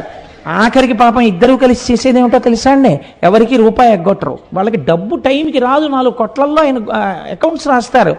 ఆ డబ్బు వచ్చినప్పుడు ఆవిడ చేతికే ఇచ్చి, కట్టేవే పోన్లేవే, నలుగురికి వండి కూర పెట్టుకుంటున్నావు అలాగే పెట్టుకో అనేవారు ఆయన. నాకు చాలా ఆశ్చర్యంగా ఉండేది. కాబట్టి ఉన్న ఒక్క బ్రహ్మమే ఏం చెయ్యాలి మీకు నేర్పాలంటే ఆ బ్రహ్మమే 4 పాత్రలు వేయాలి కదండి. ఆయనే కథానాయకుడు, ఆయనే మాటలు, ఆయనే దర్శకత్వం, ఆయనే స్టంట్లు, ఆయనే స్క్రీన్ ప్లే, ఆయనే సంగీతం, ఆయనే నిర్మాత. నష్టం వస్తే భరించేవాడు ఆయనే, లాభం వస్తే ఆయనకి సంబంధం లేదు, డిస్ట్రిబ్యూటర్లు పుచ్చుకున్నారు. అటువంటి సినిమా ఎలా ఉంటుందో అంతే పరబ్రహ్మ విషయంలో కూడా. పాపం ఆయన ఏం చేస్తాడు, ఆయనే రకరకాల ఏకస్త్వమేవ బహుధా భవభాషిలోకే నిశంకధీర్ వృషభకేతన మల్లినాథ శ్రీభ్రామరి ప్రియ సుఖాశ్రయ లోకనాథ అని ఎలా పాడతారు సుప్రభాతం. మీకు ఈ అండర్లయింగ్ కాన్సెప్ట్ లేకపోతే, ఈ సిద్ధాంతం మీ దగ్గర లేకపోతే, కాబట్టి ఉన్నది ఒక్క బ్రహ్మమని మీరు ఎప్పుడు మాట్లాడుతుండాలంతే. దానివల్ల మీరు ప్రయోజనాన్ని పొందుతున్నారని ఆలోచించాలి. లేకపోతే పురాణ కథలు హాస్యాస్పదం అయిపోయి కనపడతాయి. అలా నిజంగా దెబ్బలాడుకుంటారా అండి? శివుడికి నల్ల రంగంటే పెళ్ళం మీద అంత కోపం అండి, ఏమిటండి శంకరుడికే ఉంది ఇంకా నాకుంటే ఏమిటండి అనో వెర్రి సిద్ధాంతం ఒకటి బయలుదేరుతుంది ప్రపంచంలో. అలా మీరు ఎప్పుడు భావన చేయకూడదు వారి ఎందు. కాబట్టి ఏమైంది అంటే వాళ్ళిద్దరి యొక్క తత్వము ఎన్నడూ ఒక్కటే తప్ప ఇప్పుడు ఆవిడ ఎవరి గురించి చెయ్యాలి? ఆయన గురించే చెయ్యాలి. కాబట్టి శైవలింగార్చనంబు త్రిసంజలందు ఆవిడ చేస్తోంది. ఇప్పుడు ఆయనకి కావలసినటువంటి రంగుని ఆవిడికి ఇచ్చే ప్రయత్నం చెయ్యాలి కదండి. ఇప్పుడు ఇలా జరుగుతుంటే ఇంకో చిత్రమైన సన్నివేశం ఒకటి జరిగింది. లోకానికి భక్తులకి ఎన్ని విషయాలు నేర్పాలి? ఇద్దరూ కలిసి ఏమీ తెలియనట్టుండాలి, నేర్పాలి. అక్కడికి ఒక పెద్ద పులి ఒకటి వచ్చింది. ఆ పెద్ద పులి వచ్చినప్పుడు దాని ఉద్దేశ్యం ఏమిటి? అమ్మవారిని ఒక ఆహారంగా తినేద్దామని వచ్చింది. అది ఆవిడ సాకారముగా అక్కడ ఒక స్త్రీ రూపంలో ఉంది కాబట్టి. ఏ రూపంలో ఉండనివ్వండి పరమాత్మ యొక్క శక్తి పరమాత్మ యొక్క శక్తియే. లేకపోతే అమ్మా మన్ను తినంగనే శిశువునో యాకొంటినో వెర్రినో నమ్మంజూడకు వీరి మాటలు మదిన్న నీవు కొట్టంగ దారి మార్గమ్ము ఘటించి చెప్పెదరు కాదే నిన్మదీయస్య గంధమ్మ ఘ్రాణము చేసిన వచనములు తప్పైన దండింపవే అంటే నోరు తెరిస్తే ఆ లలితంగి కనుంగుని బాలుని ముఖమందు జలధి పర్వత వనసికి తరల శశి దిక్పాలాధికారండంబైన బ్రహ్మాండంబునన్. చిన్ని కృష్ణుడి నోట్లో ఇన్నెలా కనపడతాయి? ఇవి రీజనింగ్కి దొరుకుతాయి అనుకుంటున్నారా మీరు? బ్రహ్మము ఏ రూపంలో ఉన్నా బ్రహ్మముగానే ఉంటుంది అంతే. దాని ఎందు అవికారై, దాని ఎందేం మార్పు ఉండదు. అది చెప్పగలదు, చూపించగలదు. నమో నీధిష్టాయ ప్రియతపదవిష్టాయ చ నమో నమక్షోదిష్టాయ స్వరహర మహిష్టాయ చ నమో నమో వర్షిష్టాయ త్రినయన అభిష్టాయ చ నమో నమ సర్వస్మైతే తదిగమితే శర్వాయ నమః అన్నాడు పుష్పదంతుడు మహిమ్నా స్తోత్రంలో. దూరంగా ఉన్నా నువ్వే, దగ్గరగా ఉన్నా నువ్వే, నిత్య యవ్వనుడిగా ఉన్నా నువ్వే, వృద్ధుడిగా కనపడినా నువ్వే, పూర్వజాయిన నువ్వే, ఇప్పటికీ నల్లటి దుస్తుతో ధునోతుద్ధాంతన్నస్తులిత దళితేందీ వరవనం అన్నట్టుగా ఉన్నా నువ్వే. కాబట్టి అమ్మా మీ యందు అన్నీ ఒకరి యందు పొసగుతాయి. ఎందుకు పొసగుతాయి? మీకు కాలము ఆభరణమైనది తప్ప మీరు కాలమునకు లొంగువారు కారు. అటువంటి స్వరూపము పరమాత్మది. కనుక ఇప్పుడు అమ్మవారు తపస్సు చేస్తున్నా ముందు పులి చూసినప్పుడు ఒక స్త్రీ అనుకుని ఉండొచ్చు. కానీ తెలిసి చూసినా తెలియక చూసినా అమ్మవారి వంక ఆ పులి చేసిన పని ఏమి అలా చూసిందిట. చూసేటప్పటికీ దాని సమస్తమైనటువంటి వ్యాఘ్ర సంబంధమైనటువంటి ప్రకృతులు ఆనవ కార్మిక మాయిక మలము ఆ శరీరమునందు ఉన్నదంతా కూడా హరించుకుపోయింది. అంటే ఈ శరీరము ఏర్పడడానికి ఏ పంచభూతములతో ఏర్పడిందో ఆ పంచభూతములు వాటి యొక్క మలము పోయింది, మాయ పోయింది. అమ్మవారే కదండి, తెర ఎత్తిన ఆవిడే, తెర వేసిన ఆవిడే. కాబట్టి ఆవిడ వంక అదే దృష్టితో చూస్తే ఆ మాయ తొలగినది. కార్మిక చేసుకున్న కర్మల యొక్క ఫలితంగా ఇంత ఉగ్రమైనటువంటి దుష్ట స్వభావం కలిగి సాధారణంగా ఆవుల్ని చంపేటటువంటి లక్షణం ఉన్నటువంటి దుష్టమైన జంతువు అనబడేటటువంటి ఉపాధి అందున్నటువంటి ఆ జీవుడు సంస్కరింపబడి సాత్విక ప్రకృతిని పొందినాడు. ఇది దేని వలన లభించినది? ఆవిడ తపస్సు చేస్తున్నట్టుంది, ఆవిడే ఓ కోరికతో ఉన్నట్టుంది. కానీ తిందామన్న కోరికతో వచ్చి నిలబడిన వస్తువుకి కూడా 3 రకములైన మలములు ఎగిరిపోయాయి ఆవిడ్ని చూస్తే. అందుకే వ్యాసుడు అంటాడు, నువ్వేం చెయ్యాలి ఉపాసన? నకధీదితి సంచన్నన మజ్జన తమోగుణ. అమ్మవారి పాదమునకు ఉన్నటువంటి బొటనవేలి గోటి నుంచి వస్తున్న కాంతిని చూడరా, నీ పాపాలు ఎగిరిపోయాయి అన్నాడంతే. శూరులు తొల్లియే విభిని శోభిత పాదనక ప్రభావళించేరి భవాంధకారముల చేరక వందురు అట్టి దేవునిన్ వైరముతోడనైన నన్ను పంపి శుభంబు చేసే నిష్కారణమైన ప్రేమ ఇది కంసుని పోలు సఖుండు కల్గునే అన్నాడు అక్రూరుడు భాగవతంలో. చాలు చాలు నన్ను పంపించాడు మహానుభావుడు. శూరులు తొల్లియే విభిని శోభిత పాదనక ప్రభావళించేరి భవాంధకారముల చందక వందురు అట్టి దేవుని అన్నాడు. ఏ పరమేశ్వరుడి యొక్క కాలి గోటి కాంతిని దర్శనం చేసినంత మాత్రము చేత మళ్ళీ సంసారం అనేటటువంటి రొంపిలో పడవలసినటువంటి అవసరము లేనటువంటి స్వరూపం ఉన్నవాడో అటువంటి వాణ్ణి దర్శించడానికి ప్రయత్నపూర్వకంగా నన్ను కంసుడు పంపాడు. ఇంత పుణ్యం నాకు ఇస్తున్నాడు కృష్ణ దర్శనం, కంసుడు లాంటి స్నేహితుడు ఎక్కడుంటాడయా అన్నాడు. కాబట్టి దర్శనము దర్శనమే. మీరు తెలిసి చెయ్యండి, తెలియక చెయ్యండి, దాని ఫలితం అది ఇచ్చేస్తుంది. అగ్నిహోత్రం అని తెలియక ముట్టుకున్నానండి అంటే కాలుస్తుంది, అది దాని ధర్మం. ఈశ్వర దర్శనం ఎలా చేసినా, అది ఏ దృష్టితో చూసినా, తేరిపారి అమ్మవారి వంక అలా చూసినంత మాత్రం చేత ఆవిడ దానిలో ఉన్న 3 రకములైన మలములను తీసివేసింది. ఇప్పుడు ఉపాధి పులి, చూపునందు అమ్మవారి దర్శనం అవుతోంది, ఏదో తెలియనటువంటి ఆనందాన్ని పొందుతూ ఉంటుంది. మీరు చూడండి, ఇది లోకమునందు చాలా సహజం అండి. ఒక మహాత్ముడు వస్తున్నాడు అనుకోండి, ఒక మహాపురుషుడైనటువంటి వాడు అలా వెళ్ళిపోతున్నాడు అనుకోండి, ఆయన యందు బాహ్య సౌందర్యం మీకేమి వెతికినా కనపడకపోవచ్చు హేతువుకి. కానీ మీరు ఆయన వంక చూస్తూ అలా కూర్చున్నారనుకోండి, మీరేం పూజ చేయక్కర్లా, మీరేం నామం చెప్పక్కర్లా, లేకపోతే మీరు ఆయన గురించి చదవక్కర్లా, మీకు ఏమీ తెలియకపోయినా మీరు ఆయన వంక అలా చూస్తున్నారనుకోండి, మీకు తెలియకుండా మీ మనస్సు ఒక రకమైనటువంటి ప్రశాంతతను అనుభవిస్తుంది. మీరు రామకృష్ణ పరమహంస యొక్క మూర్తిని చూడండి, అసలు ఆ కళ్ళు గమ్మత్తుగా ఉంటాయి, ఎవ్వరి కళ్ళు అలా ఉండవు, అలా ఉంటాయి ఉంటావు. ఆయన వంక మీరు ఏమీ చేయక్కర్లేదు, అలా తేరిపారి చూస్తూ కూర్చోండి. రామకృష్ణ పరమహంస ఫోటో మీ దగ్గర మీకు తెలియకుండానే భావముల యొక్క అలజడి తగ్గి ప్రశాంతతని పొందుతారు. చంద్రశేఖర పరమాచార్య స్వామి వారు ఇలా నడుచుకుంటూ వెళ్ళిపోతున్నారు అనుకోండి, మీరు మామూలుగా ఇలా నిలబడగలరా? మీరు పరమాచార్య స్వామి అంటే ఏమిటో మీకు తెలియదు. ఆయన చేతిలో కర్ర పట్టుకుని ఉరప్పంజరం అంతా పైకొచ్చేసి ఇంతంత విభూతి పిండికట్లు పొట్టేసుకుని ఇంత పెద్ద కుంకంబొట్టు పెట్టుకుని ఒడిలిపోయినటువంటి శరీరంతో ఎడంచేతిలో ఓ కమండలం పట్టుకుని ఆ సత్యదండాన్ని ఇలా పట్టుకుని ఆయన కాషాయ వస్త్రం కట్టుకుని, అది ఇవాళ పొద్దున్న స్నానం చేసిన తర్వాత తడిపి ఆరేసినటువంటి కాషాయ వస్త్రం, అదేమీ పెద్ద పట్టుబట్ట కాదు, లేకపోతే చూడ్డానికి చాలా అందంగా వైభవోపేతంగా ఏం ఉండదు, అది సామాన్యమైన నూలు బట్ట. అటువంటి కాషాయ బట్ట కట్టుకుని ఆయన నడిచి వెళ్ళిపోతున్నారు. వెళ్ళిపోతుంటే ఆయన వంక మీరు ఇలా చూడగానే అబ్బా అని మీ ప్రయత్నం లేకుండా ఇలా అంటారు. ఇదే విరాట పర్వంలో తిక్కన గారు అంటారు, ముకుళనంబును జృంభణంబును నర్చి భానుబింబంబు పూర్వాద్రిపై వెలింగే అన్నారు ఆయన. సూర్యబింబానికి ఉందా శక్తి, తెలియకుండానే హృదయం ఇలా విచ్చుకుంటుంది. సూర్యోదయం అయితే చేతులు ఇలా ముడుచుకుంటాయి. ఎందుకని ఆరోగ్యం భాస్కరాది చేత్, ఈ కంటి చేత చూడబడేటటువంటి పరమాత్మ. కాబట్టి ఆయన్ని చూడగానే సూర్యుడిని ఇలా నమస్కరిస్తాం.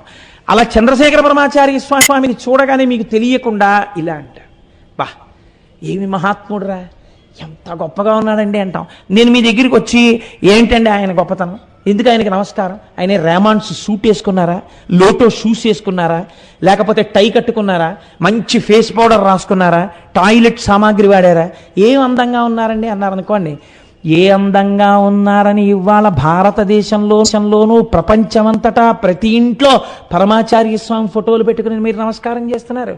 ఏ అడ్వర్టైజ్మెంట్లలో వచ్చిన వాళ్ళందరి ఫోటోలు తెచ్చి మీ గోడల మీద పెట్టుకోరే? ప్రతి ఇంట పరమాచార్య స్వామి వారి ఫోటో, శంకరాచార్య స్వామి వారి ఫోటో. ఏముంది, శంకరాచార్యులు వారు ఈ శిరస్సు అంతా ముండనం చేసుకుని ఓ కాషాయ వస్త్రం కట్టుకుని ఇలా సత్యదండం పట్టు కూర్చుంటారు.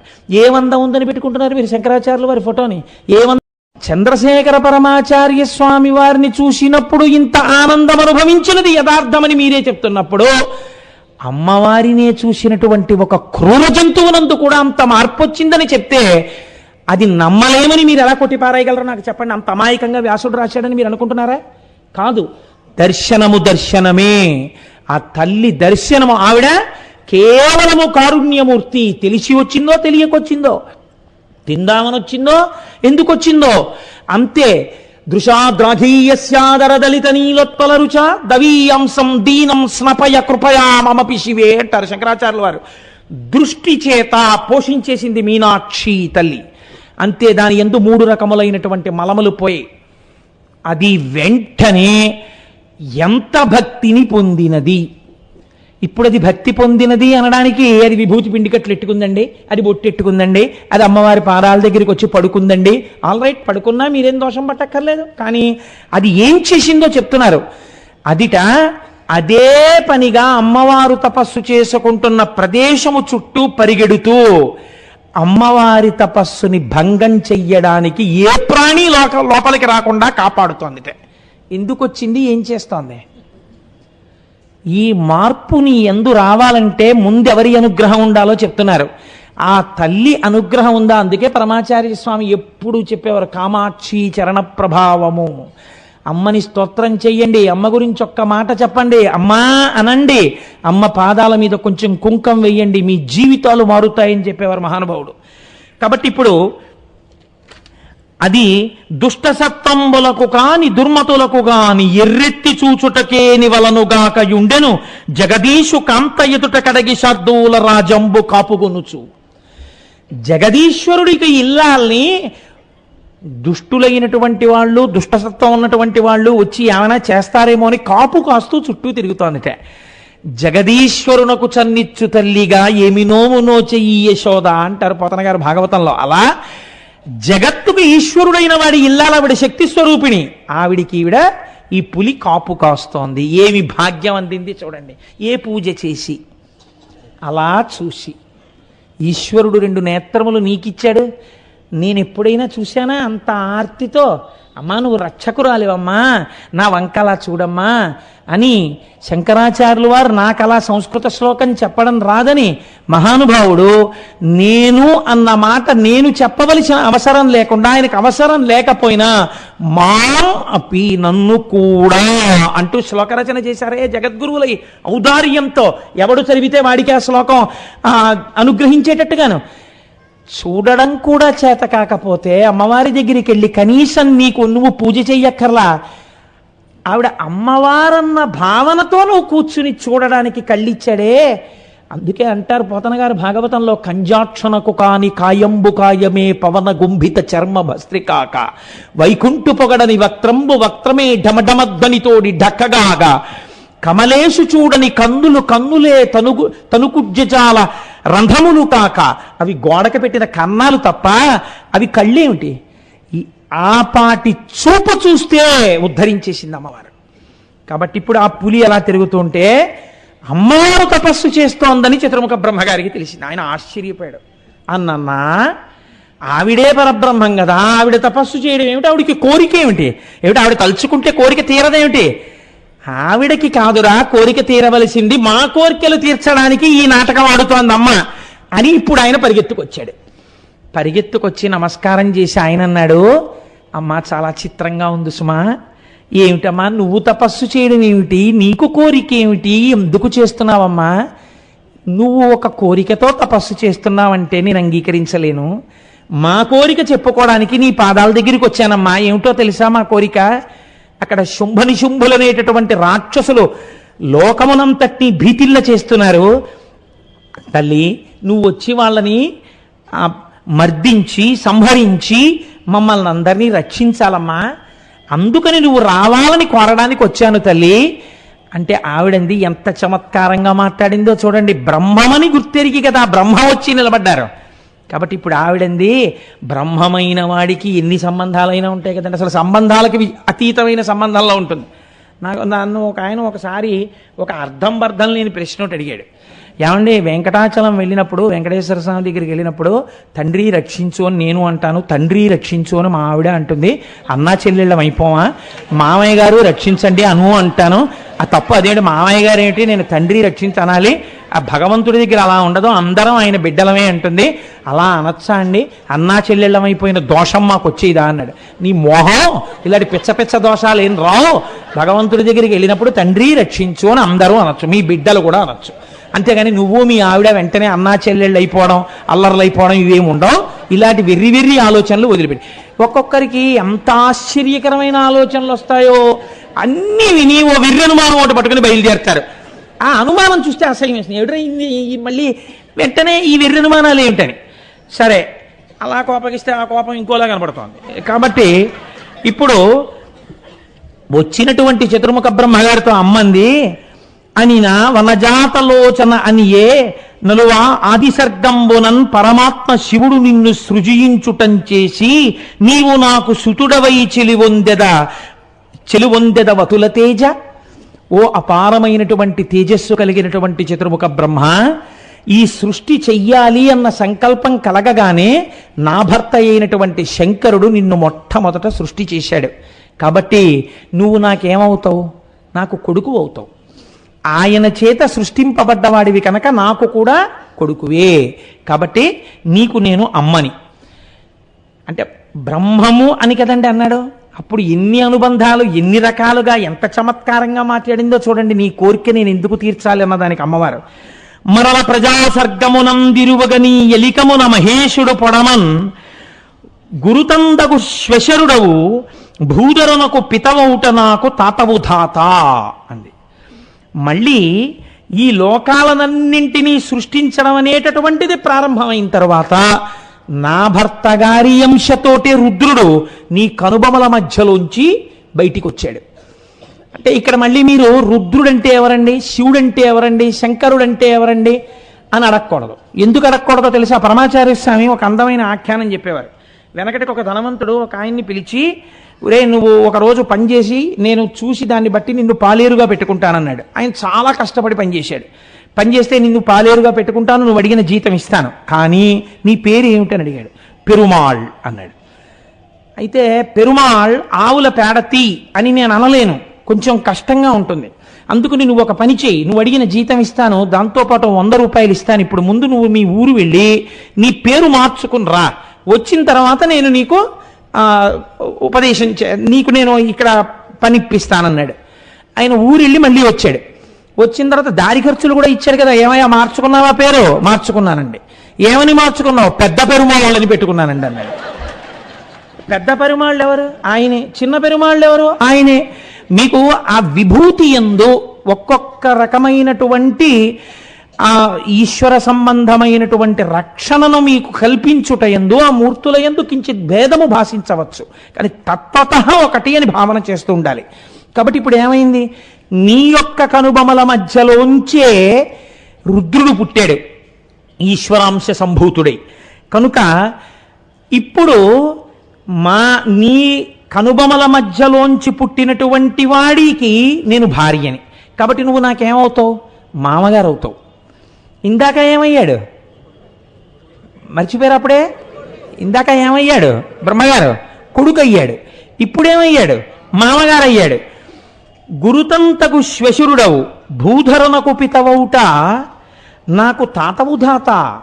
నేనెవరికి కూతురిని? పర్వతరాజపుత్రి పార్వతిని. ఈ పర్వతాలన్నీ ఎవరి బిడ్డలుగా చెప్పబడుతున్నాయి? చతుర్ముఖ బ్రహ్మ యొక్క సృష్టిలోంచి వచ్చాయి. కాబట్టి మా నాన్నగారికి నువ్వు నాన్నగారివి. కాబట్టి ధాత, నువ్వు నాకు తాత, నువ్వు నాకు తాతవి. కాబట్టి నువ్వు నాకు తాతవి, నువ్వు నాకు కొడుకువి, నువ్వు నాకు మామగారివి. అసలు శంకరాచార్యులు అయితే ఇంకా చిత్రంగా మృణాళీ మృద్వీనాం తవ భుజలతానాం చతసృణాం అన్నారు. ఈయన పద్మాల్లో కూర్చుంటాడు, ఆవిడ చేతులు పద్మాల్లో ఉంటాయి. ఈ సంబంధంతో 4 చేతులతో 4 తలకాయలు కాపాడింది. మళ్ళీ వచ్చిన కేభ్యస్ సంత్రస్సన్, మళ్ళీ 5వ తలకాయ గిల్లేయకుండా అన్నారు. కాబట్టి ఎవరి దృష్టికోణంలో వాళ్ళు అనుభవించి ఆనందించారు.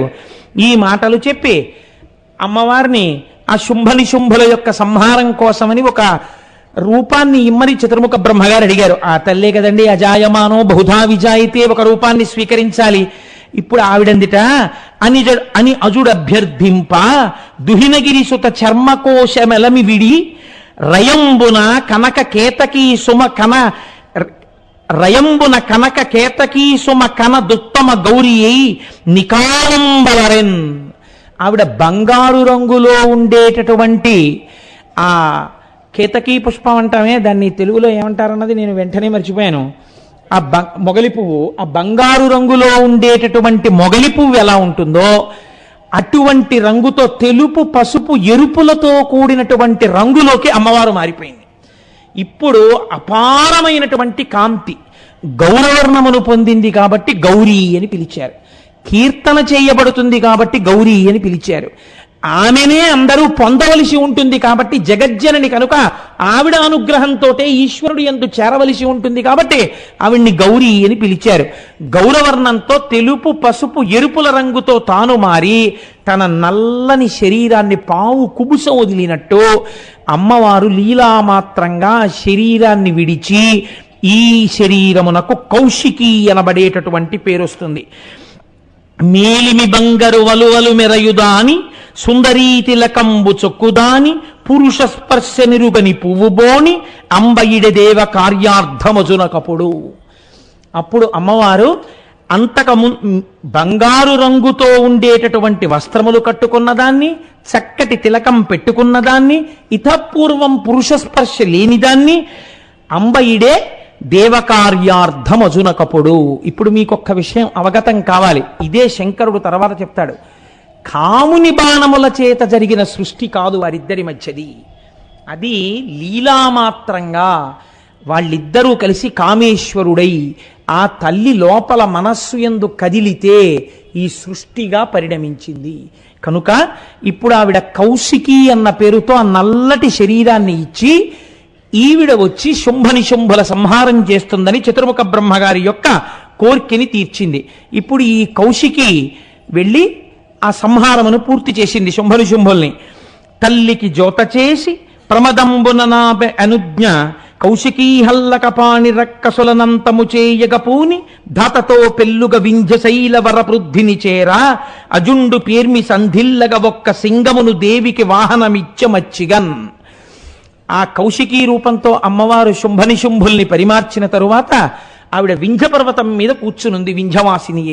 ఆ సమయంలో మహానుభావుడు చతుర్ముఖ బ్రహ్మగారు అమ్మవారికి కైమోడ్చి నమస్కరించి స్తోత్రం చేసి ఒక సింహాన్ని ఆవిడికి వాహనంగా బహూకరించారు. సింహవాహిని అన్న పేరుతో అమ్మవారు సింహవాహన అన్న పేరుతో, వింధ్యవాసిని అన్న పేరుతో ఆ కౌశికి మననందరినీ రక్షించడం కోసమని ఆ వింధ్య పర్వతం మీద వేంచేసి ఉన్నది. ఇప్పుడు ఈ తల్లి గౌరవర్ణమును పొందినటువంటి గౌరీ ఈ వ్యాఘ్రమును కూడా వెంట పెట్టుకుని మందర పర్వతం దగ్గరికి వెళ్ళింది, పరమశివుడి దగ్గరికి. ఆయన చూసి ఎంతో సంతోషించాడు. పార్వతీ, నీకు తెలియదా అసలు నేను ఎందుకన్నా నా మాట అన్న రహస్యం నీకు ఇప్పుడు అర్థమైంది. ఈ శరీరాన్ని విడిచిపెట్టి దీనితో రాక్షస సంహారం జరగాలి. ఇప్పుడు నువ్వు తెలుపు, పసుపు, ఎరుపుల వర్ణంతో నాకు ప్రీతి పొందడం కోసమని, నేను ప్రీతిని పొందడం కోసమని నువ్వు అటువంటి శరీరంతో వచ్చి పక్కన కూర్చోవడం చేత లోకమునకు ఒక కొత్త మర్యాద ఏర్పడాలి. ఏమిటది? విద్యవని వబ్జముఖి వేద్యంబగు జ్ఞానమేను విశ్వంబందీ విద్యా విద్యాత్మలమై హృద్యగతిన్ వెలయుచుందో ఎడబాటులెటులో. ఇదే కాళిదాస మహాకవి వాగర్ధ వివ సంపృక్తం వాగర్ధ ప్రతిపత్తయే జగత పితరవు వందే పార్వతీ పరమేశ్వరవు అన్నారు. నీవు వాక్యము, నీవు విద్య, నేను ఆ విద్య చేత ప్రతిపాదింపబడేటటువంటి జ్ఞానమును. విద్య జ్ఞానము రెండూ ఎలా విడివడి ఉండవో అలా నువ్వు నేను ఎప్పుడూ కలిసే ఉంటాం. మనమిద్దరం అలా విడిపోవడం అన్నది ఉందా? మనమిద్దరం అగ్నిసోమాత్మకంగా ఉంటాం. నువ్వు సోమాత్మకంగా ఉంటావు, నేను అగ్నిస్వరూపంగా ఉంటాను. నేను ఊర్ధ్వముఖమైనటువంటి ప్రయాణము నాది. అందుకే మీరు అగ్నిహోత్రాన్నో పుల్లకో దేనికో వెలిగిస్తే ఇలా పైకి లేస్తుంది. నువ్వు సోమరసాత్మకమై కిందకి వెడతావు.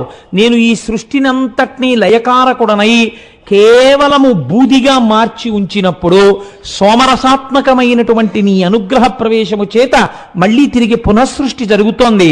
కాబట్టి ఈ సమస్తము మన ఇరువరమై ఉన్నాము. మనము విడివడినది ఎప్పుడు పార్వతి? అసలు మనం విడివిడవన్నది లేనే లేదు.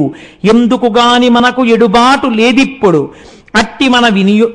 అట్టి మన వియోగమద్భుతంబు లోకరక్షణ కొరకు చేకొంటి మా కృతులు అస్మదీయ లీల అనుగే వృధగా అవుని వృధగా. అయ్యయ్యో పార్వతి, నా యొక్క హృదయం నీకు తెలియకుండా ఉంటుందా? ఎందుకు గాని మనకు ఎడబాటు లేదెప్పుడు. మనం ఎప్పుడూ అసలు ఒకరి నుంచి ఒకరు విడివిడి ఉండేవాళ్ళం కాదు. అట్టి మన వియోగమద్భుతంబు, అటువంటిది నువ్వు నా మీద కోప్పడి దూరంగా వెళ్ళినట్టుగా కనపడడం ఒక అద్భుతం. లోకరక్షణ కొరకు చేకొంటి మాకృతులు. లోకరక్షణం కోసమని మనం ఇద్దరం ఇలా ఆకృతులను స్వీకరించాం. ఆవిడంటే ఆయనే, అందుకని నువ్వు ఈ కొత్త ఆకృతిని స్వీకరించావు. ఇందులో ఒక కొత్త లోకరక్షణం ఉన్నది. అస్మదీయ లీల యగుని వృధగా, మనం చేసినటువంటి ఈ లీల వృధాగా పోతుందా? వృధాగా పోదు. ఇది రాబోవు కాలంలో లోకమునకు రక్షణ హేతు అవుతుంది ఒక రకంగా గౌరీ అన్నాడు. దేవతల కార్యమెదలో భావించియే కాళియంటి భామామణి నిన్నా విధంబు నీ విరుంగని దై వెలసెనే అలుగనేల అందులకిటులు. నా మనస్సు నీకు తెలియకుండా ఉంటుందా? నువ్వు నిజంగా అలుగుతావా? నా మీద అలకుంటుందా? దేవతల కార్యం తీర్చడం కోసమని మనం ఇటువంటి పని చేశాం. ఇందులోనే ఒక అందమైనటువంటి లోకరక్షణ హేతు అయినటువంటి విషయము కూడా ప్రతిపాదింపబడి ఉన్నది పార్వతి అన్నారు. నేను చాలా సంతోషపడిపోయిన విషయం ఏమిటంటే, ఈ విషయం మీద ఇప్పుడు నేను ఏ గౌరీ ప్రాదుర్భావము గురించి మాట్లాడానో అదే విషయాన్ని గురించి ఇందులో లోకరక్షణ అన్న మాటకి ఎక్కడ ఉన్నది, ఇది ఎలా సమన్వయం అవుతోంది అని మాట్లాడుతూ మధ్యలో ఆగుతూ నాకు ఆ మాటలు కూడా ఇప్పటికీ మర్చిపోను. దాని వ్యాఖ్యానమునందు బ్రాకెట్లు పెట్టి మౌనము వహించి మహాగురువు కాసేపు నవ్వుతూ మౌనము వహించిరి అని బ్రాకెట్లు పెట్టారు. పరమాచార్య చెప్తూ ఆగి మళ్ళీ నవ్వి మళ్ళీ చెప్పి ఎంత లోపల అమ్మవారి అనుగ్రహాన్ని అనుభవించారో. ఆయన అన్నారు, ఇదేమిటో తెలుసా, ప్రత్యేకించి ఆంధ్రదేశమునందు తమిళ దేశమునందు ఒక అలవాటు ఉంది.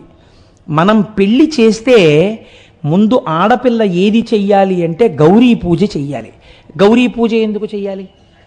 గౌరీ పూజ చెయ్యడం వెనకాతల ఒక రహస్యం ఉంటుంది. అన్ని అమ్మవారి స్వరూపాలే. నేను ఒకరిని తక్కువ చెయ్యడం లేకపోతే ఒకటి ఎక్కువ చెయ్యడం నా ప్రయోజనం కాదు.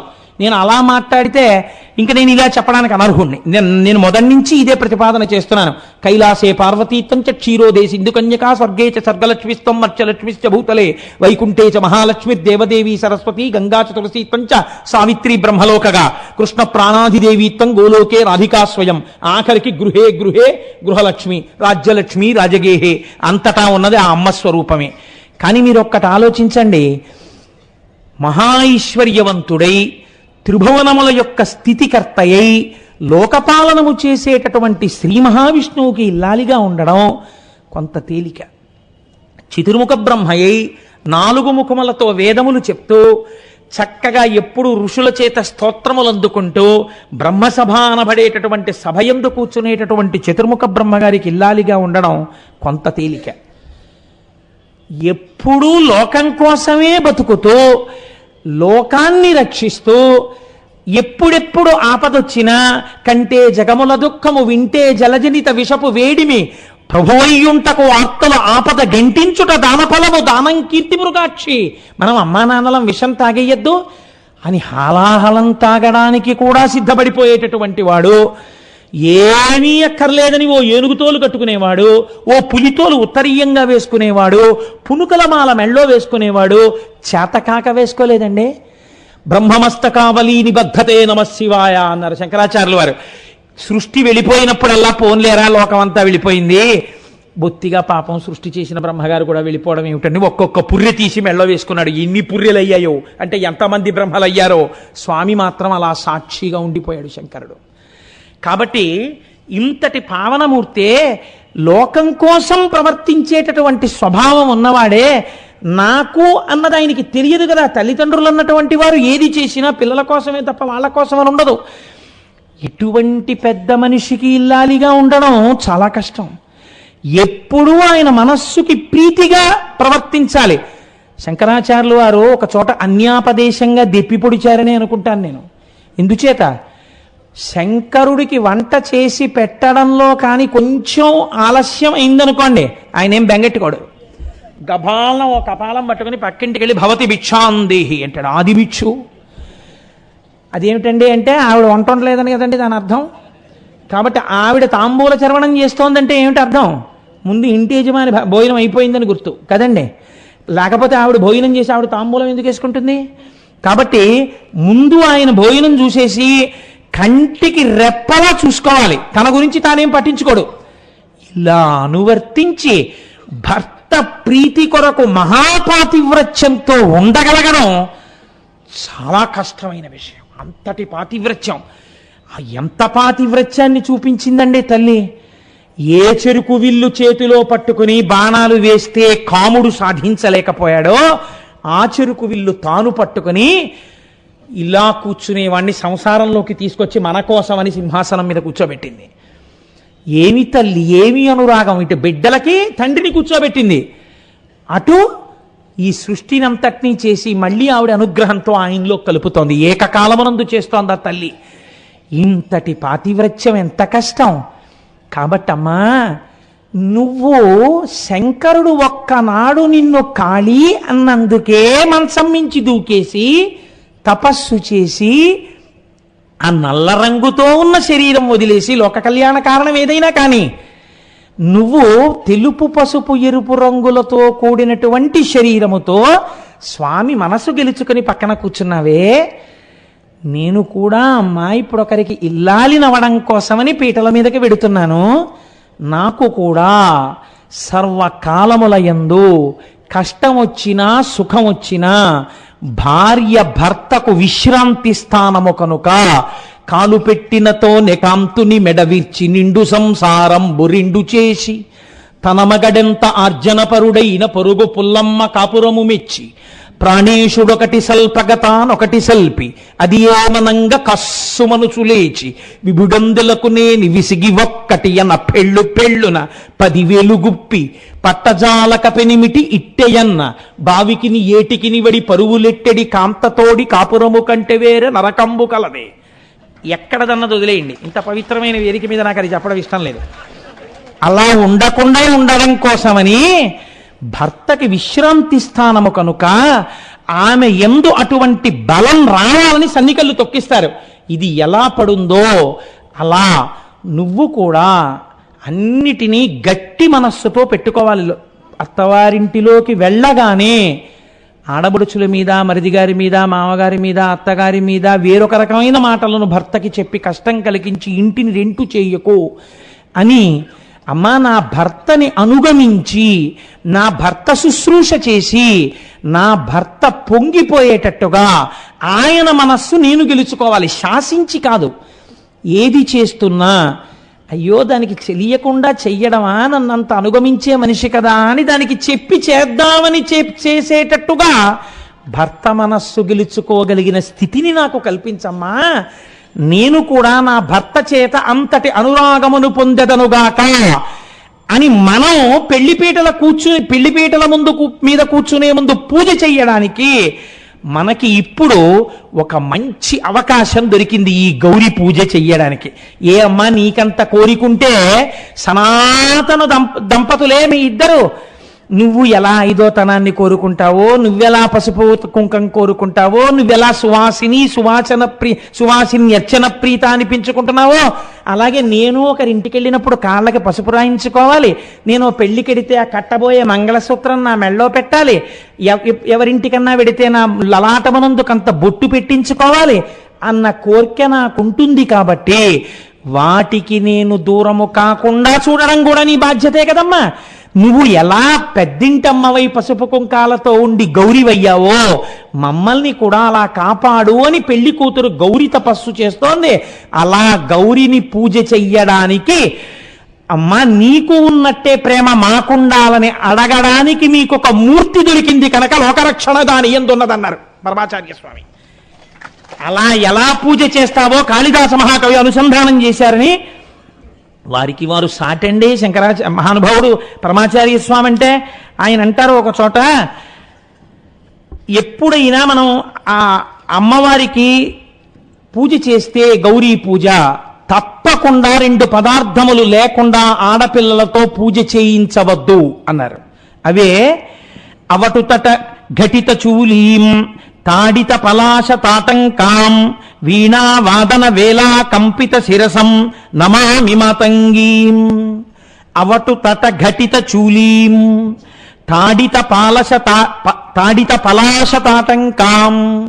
అమ్మవారు తాటి చెట్టుకి ఉండేటటువంటి ఆకు యొక్క ముక్కలను తన యొక్క కర్ణాభరణములుగా ధరిస్తుందిట. అందుకే తాళ తాళ తాళవృక్షము తాళి అన్న మాటతో పూర్వము మంగళసూత్రము కట్టేటప్పుడు దాని యందు కూడా ఒక పచ్చి తాటాకు పెట్టేవారని, అసలు పూర్వకాలంలో కర్ణాభరణములుగా తాటాకులే పెట్టుకునేవారని, తాటి ఆకు నల్లపూసలు అక్కడ పెట్టకుండా గౌరీ పూజ చేయించవద్దని తల్లిదండ్రులందరూ గౌరీ పూజ చేయించేటప్పుడు అమ్మవారి పాదముల దగ్గర ఈ రెండిటినీ పెట్టి వీలైతే అమ్మవారిని అలా అలంకృతని చేసి కూతురు చేత ఆ గౌరీ పూజ చేయిస్తే అమ్మవారి అనుగ్రహము ప్రసరించడం చేత ఆమె భర్తకి ఏదైనా గండం ఉన్నా దాటి ఆమె దీర్ఘ సౌమంగళ్యాన్ని పొందుతుంది అని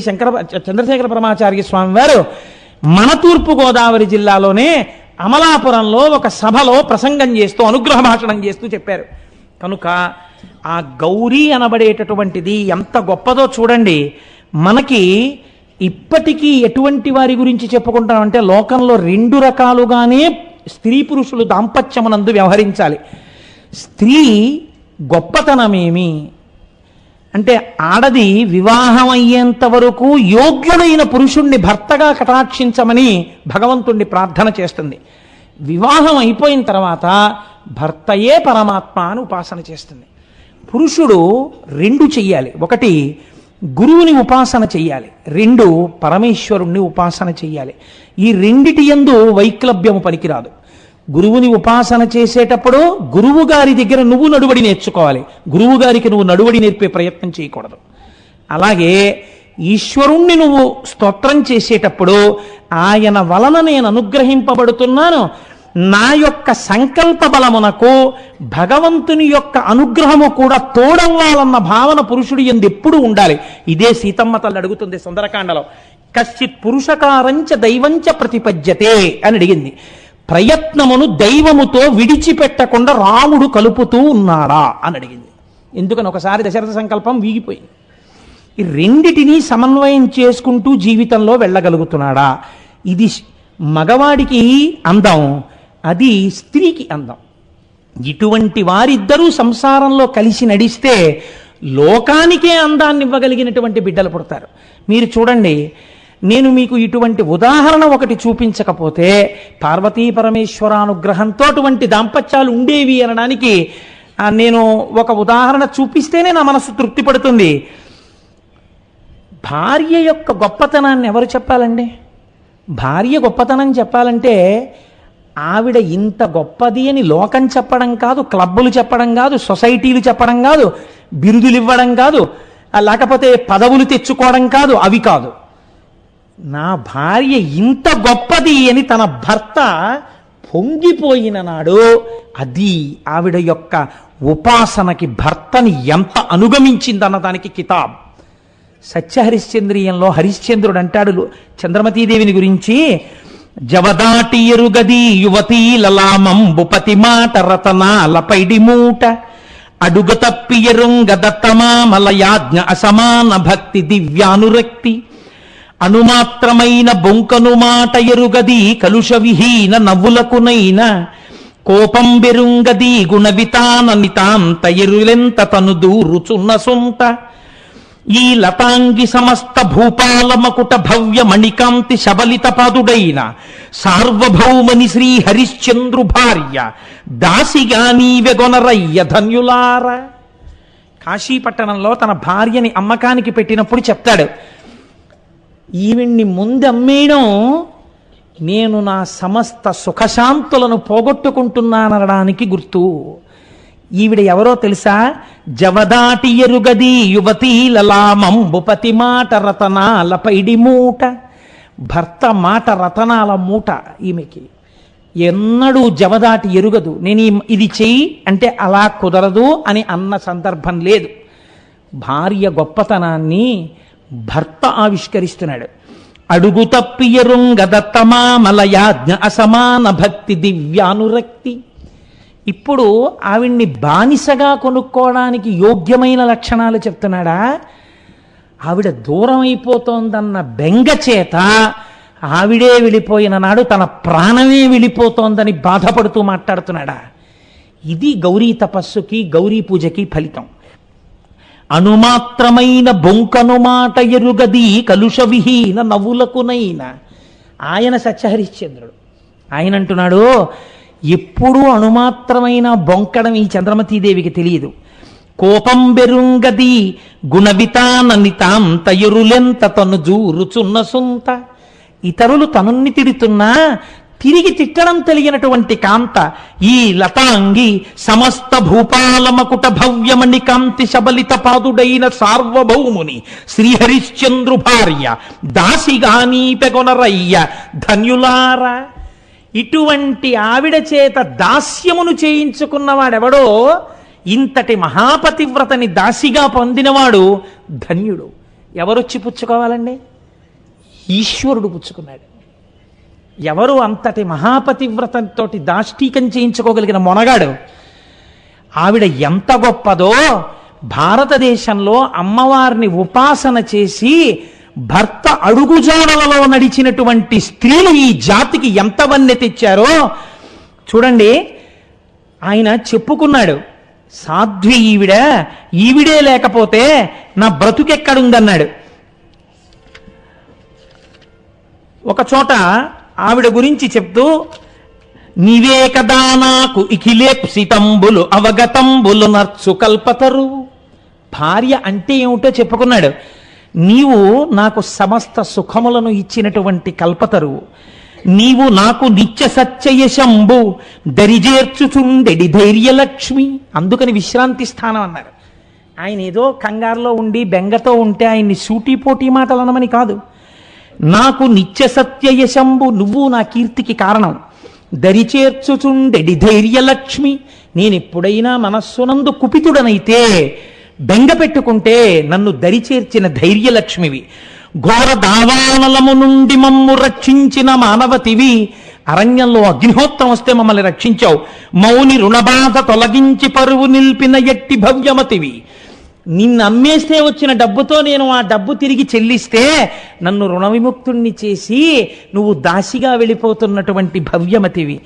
నీవే కదా నా నిధానంబు, నీవే కావే నా కుల విభూషణంబవు నలిన నయన. అమరునే నాకు వేయి జన్మలకునైనా నిన్ను వంటి సతీ మణి నెలతమిన్న.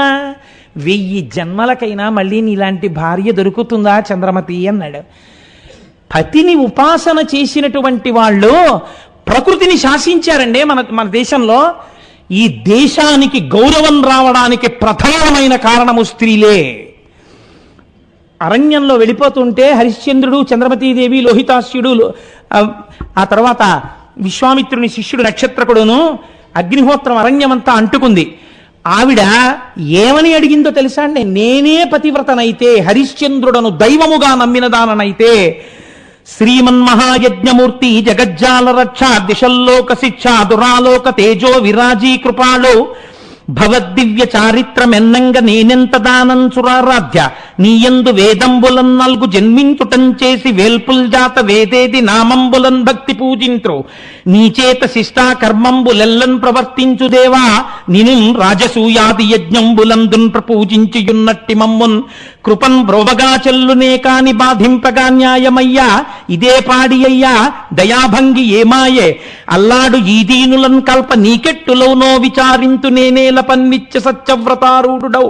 శ్రీ హరిశ్చంద్రు భూపాలు ఇల్లాలినేయైతియేనిన్ ప్రశస్తోరు సాధ్విత్వమే నాకు వర్తించునేనిన్. నిమేషంబులోనన్ భవజ్వాలికాజాలముంబాసి శాంతుండవై నవ్య నీహారవాపూరమంబోలి శైత్యంబునన్ గ్రాలవే. వీతిహోత్ర నమస్తే నమస్తే నమస్తే నమః అందావిడ. ఓ అగ్నిహోత్రుడా, నీ యందు 4 వేదములు పుట్టాయి. అటువంటి వాడివి నిన్ను తెల్లవారితే మేము రాజసూయాగాది ఈ క్రతువుల యందు ఆరాధన చేశాం. నేనే కాని హరిశ్చంద్ర భూపాలుణ్ణి పతివ్రతనై ఆయన కీర్తి ఇనుమడించడం కోసం ఉపాసన చేసిన దాననైతే ఉత్తర క్షణము ఈ అగ్నిహోత్రము చల్లబడుగాక. చల్లబడిపోయిందంతే, అగ్నిహోత్రం ఆరిపోయింది ఎక్కడదక్కడ. పాతివ్రత్యం ఎంత గొప్పదో చూడండి. ఇటువంటి దంపతులు మన దేశానికి శోభ తెచ్చారు. అదే తల్లి అయితే ఏమండి మీరు ఆడవాళ్ళకే బోధ చేస్తున్నట్టు కనపడుతోందని మీరు అనుకోకండి. పురుషుడికి కూడా నేను ఒక మాట చెప్పాను, గురువును గౌరవించుట, ఈశ్వరుని గౌరవించుట, ఈ రెండు పురుషుడి యొక్క శీలమునకు ప్రధాన హేతువులు. ఈ ఇద్దరిని అతిక్రమించి ప్రవర్తించరాదు. విశ్వామిత్రుడి మాటకి ఎంత కట్టుబడ్డాడో చూడండి. అంతేకాని ఒక్కనాడు విశ్వామిత్రుల్లో దోషం ఏదన్నా ఎంచే ప్రయత్నం మనం చేద్దామని చేయలేదు ఆయన శిష్యుడు. తన మహీరాజ్యమంతయు గాధిసూతినికి దానమిచ్చిన ఎట్టి ధర్మమూర్తి, నిజ యశశ్చంద్రికల్ అఖిల దిక్కులయందు పరజల్లిన ఎట్టి సారగుణుడు, ముల్లోకములను సమ్మోదింప భేతాళు మదమడంచిన విక్రమస్థిరుండు, అణుమాత్రమైన బొంకను మాట ఎరుగని అసమాన నిత్య సత్యవ్రతుండు, ఏడు దీవుల నవలీల నీలినట్టి సాంద్ర కీర్తి హరిశ్చంద్ర చక్రవర్తి, బానిసీడుగ నమ్మంగబడెడుకొనుడు పౌరులార మహాధనోద్ధారులారా. ఇంత గొప్పవాడు గురువుకి రాజ్యాన్ని దానమిస్తానన్న మాటకి కట్టుబడిపోయి ఆయన నిజంగా మాతంగ కన్యల్ని వివాహం చేసుకుంటే రాజ్యం ఇచ్చేస్తానన్నా కూడా గురువు ఎందు దోషమెంచకుండా తన సత్యమునకు కట్టుబడి రాజ్యం ఇవ్వడానికి ఇష్టపడ్డవాడు, తన కీర్తిని 4 దిక్కుల చల్లినవాడు, ముల్లోకములను సంబోధింపచేసేటటువంటి భేతాలను యొక్క మడమడిచినటువంటి వాడు, అణుమాత్రమైన అసత్యం పలకనటువంటి వాడు, 7 దీవులను ఏలినటువంటి వాడు, సార్వభౌముడైనటువంటి వాడు సత్యహరిశ్చంద్రుడు. అందుకే ఉద్ధాన పతనములకు లొంగలేదు కొందరు పురుషులు. నలుడు మీరు చూడండి, సర్వభౌమ పదంబు శరణి మీరిన భోగి వంటల వాడవు చుబరగనేడు అని ఆ చిత్రలీయంలో అద్భుతమైనటువంటి పద్యం చెప్తూ ఆ సీసపద్యంలో మాట అంటారు, కనుసొన్నదొరలచే తన యాజ్ఞకును విభుండు వెలయవొక్కని యాజ్ఞ మెలగనేడు, భయద కోదండ పత్రముల్ వెలయగల్గిన రేడు వర్షాతపతముల మెలగనేడు. ఆ చేతిలో భయదమగు కోదండ ఖడ్గముల్ పట్టు వీరుడు గరిటయు క్రోవియు పట్టెనేడు, విపుల కేసరినక్కట పిల్లి చేసే అధమ విధమున ఇట్టిదే విధికృతంబు అంటారు. అయినా సరే లెక్క పెట్టకుండా ధర్మానికి కట్టుబడ్డాడు నలుడు. ఆ చంద్రమతీదేవి యొక్క శీలానికి పరాకాష్ఠ ఏమిటో తెలుసా అండి? మీకు తెలియని కథ కాదు. కొడుకు చచ్చిపోయాడు, శవాన్ని వల్లకాటికి తీసుకొస్తే కాటికాపరిగా తన భర్త ఉన్నాడు. దళమౌ పయ్యదలోనా అన్నాడు, నీ పయ్యదలో మంగళసూత్రం కనపడుతోంది, ఏ వెలకైనన్ అమ్మి, ఎక్కడో అక్కడ ఏ వెలకో అమ్మి కాటి సుంకం కట్టన్నాడు. వశిష్ఠుడి వరం, నా తాళిబొట్టు నీకు కనపడిందంటే నువ్వు నా భర్తవి అని ఆవిడ ఏడ్చింది మొగుణ్ణి చూసి. ఎందుకు ఏడ్చిందో తెలుసా అండి? ఊరే నువ్వు నన్ను నమ్మేశావు, కొడుకు చచ్చిపోయాడు, ఇంకా ధర్మం ధర్మం సత్యం సత్యం అని చెప్పి తాళిబొట్టు అమ్మి డబ్బు తెమ్మంటున్నావా? ఏమి నీ భర్తృత్వం అని ఏడవలేదు ఆవిడ. ఎందుకు ఇచ్చిందో తెలుసా అండి? పసిడి మేడలో నివసించు ప్రభునక కటకట ఈ వల్ల కటి వసతి, కనుసొన్న దొరలచే పనులందుకును మీకా ఈ నికృష్టమైన వాని సేవ, అలరు తెనియలతో అరగించడి మీక అకట శవాల పిండాసనంబు, జిలుగు బంగారు దుస్తులు ధరించడి మీక పొలుసు కంపొలయు ఈ బొంతకోక, కనుల నీ ఇట్టి దుస్థితి కనిన నాకు చావు రాకున్నదెంతని సంతపింతు, హా హరిశ్చంద్ర సార విద్యాపణీంద్ర బుధజన మనశ్చకోర సంపూర్ణచంద్ర అందావిడ. మహానుభావ, బంగారు మేడలలో తిరిగేటటువంటి వాడివి వల్లకాటిలో నించున్నావా? దొరల చేత ఇలా కనుసైగ చేస్తే పనులు చేయించుకునేటటువంటి వాడివి వల్లకాటిలో సగం కాలిన శవాలు పైకి లేస్తే కురివితో కొట్టి పడగొడుతున్నావా? తేనీయలతో కూడిన భోజనాలు చేసేటటువంటి వాడివి శవాలకి పెట్టినటువంటి పిండాలు ఏరుకుని తింటున్నావా? బంగారు దుస్తులు ధరించేటటువంటి నువ్వు ఒక చింకి బొంత కోక కట్టుకుని ఒక కల్లుకుండ యజమానికి పట్టుకెళ్ళడానికి భుజం మీద పెట్టుకుని నడుస్తున్నావా? కుడి చేతిలో రాజదండం పట్టుకున్న వాడివి ఒక కొరివి పట్టుకున్నావా? సగం కాలిన శవాలు మళ్ళీ కాలేటట్టుగా చెయ్యడానికి. కనుల మీ ఇట్టి దుస్థితి కనిన నాకు, ఈ దుస్థితి చూసి కూడా నేను ఎందుకు చచ్చిపోలేదని ఏడుస్తున్నానయా. హరిశ్చంద్ర భూపాల సరవిద్యా ప్రవీణ సరవిద్యా పణీంద్ర బుధజన మనశ్చకోర సంపూర్ణ చంద్ర. ఇది భర్తని అనుగమించడం అంటే. కష్టం వచ్చినప్పుడు భర్త ధర్మానికి ఆలంబనమై నిలబడ్డారు. చూడండి, ఆవిడ మీద దొంగతనం మోపబడింది. ఎంత పరీక్ష పెట్టాడండి విశ్వామిత్రుడు. చంపేయడానికి హరిశ్చంద్రుణ్ణి నియోగించారు. ఏ హరిశ్చంద్రుడు? నా కోరికలను తీర్చిన కల్పలతవు అని చెప్పుకున్నాడు. 1000 జన్మలకునైన నీ వంటి భార్య దొరుకుతుందా అని చెప్పుకున్నాడు. అలాంటి హరిశ్చంద్రుడు తన చేతి కత్తితో తానే చంపేస్తున్నాడు భార్యని. ఆవిడ ఆఖరి ప్రార్థన ఏదైనా ఉంటే ఈశ్వరుడికి చెప్పుకో అన్నాడు. ఎంత ధైర్యమో చూడండి. నిజంగా సత్యమునందు ఇదండి ఈ జాతి వారసత్వం. ఈ జాతికి ప్రాజెక్టులు, లేకపోతే వైభవాలు, పరిపాలనలు, బిరుదులు, నాకు ఇంకా వ్యగ్రత కలుగుతుంది. ఇవన్నీ ఈ జాతి గొప్పతనాలకు. ఈ జాతి గొప్పతనం ఏమైనా ఉంటే ఇదొక్కటే. దీనికోసం వెంపర్లాడే ఈ దేశాలు, దీని ముందు మోకరిల్లే ఈ దేశాలన్నీ. ఆవిడ ఆఖరి కోరిక ఈశ్వరుణ్ణి అడిగింది. ఇది ఏ నా కడసారి ప్రార్థనము తండ్రి సర్వభూతేశ. కాశీ విశ్వనాథుడిని అడుగుతోంది. నే ఎదనే మోక్షపదంబు కోర ఇక ఎన్నే జన్మముల్ నాకు నీ వదవంచేగుదు అన్ని జన్మములకిట్లో నిత్య సత్యవ్రతున్ సదత్కార్య విచార ధీరుని హరిశ్చంద్రున్ పతించేయుమి. ఈశ్వరుణ్ణి ఆవిడ అడిగింది. కాశీలో చచ్చిపోయిన వాడికి మోక్షం. ఈశ్వర, నేను మాత్రం మనస్సులో మోక్షమును కోరట్లేదు. మోక్షం కోసం అందరూ కాశీ పరిగెడితే నాకు మోక్షం ఇమ్మని విశ్వనాథ మిమ్మల్ని నేను అడగట్లేదు. నాకేం కావాలో తెలుసా? నాకు ఎన్ని వేల జన్మలైనా రాని, నాకు కావలసింది ఒక్కటే. ఏమిటో తెలుసా నాకు కావలసింది? సదత్కార్య విచారధీరుని హరిశ్చంద్రున్ పతించేయుమి. ఇదిగో నా కంఠాన్ని ఉత్తరించడానికి కత్తి ఎత్తిన నా భర్త ఉన్నాడే, ఇంత ధర్మమూర్తి, సత్యవ్రతాన్ని నిష్టగా పాటించేవాడు, ఈయనకే భార్యగా చేయి తండ్రి అంది. లోకం కోసం విషం తాగేటటువంటి మహాపురుషుని యొక్క ఇల్లాలైన మహాపతివ్రత అయిన సర్వమంగళ గౌరిగా కూర్చుంటే ఈ వంక అడ్డు పెట్టి నీ పతితో ఇంత మాట అనిపించుకోవడం ఇష్టం లేనిది నీకే కాదమ్మా, మాకు కూడా, మేమలా అనువర్తించే శక్తిని మాకు కృప చెయ్యమని నీ కూతురు గౌరీదేవిని ఉపాసన చెయ్యడానికి అమ్మ నీకొక రూపం ఇచ్చిందిరా. ఇది లోక కళ్యాణం కాదా? తల్లిదండ్రులు ఇలా అయితే పిల్లలు అలా కాకుండా ఎందుకుంటారు? పిల్లలది అదే సంస్కారం అవుతుందన్నారు మా స్వామి చంద్రశేఖర పరమాచార్య. కాబట్టి చూడండి, బిడ్డలు అలా అవుతారని ఏమిటి? లోహితాస్యుడి ధర్మనిరతి చూడండి.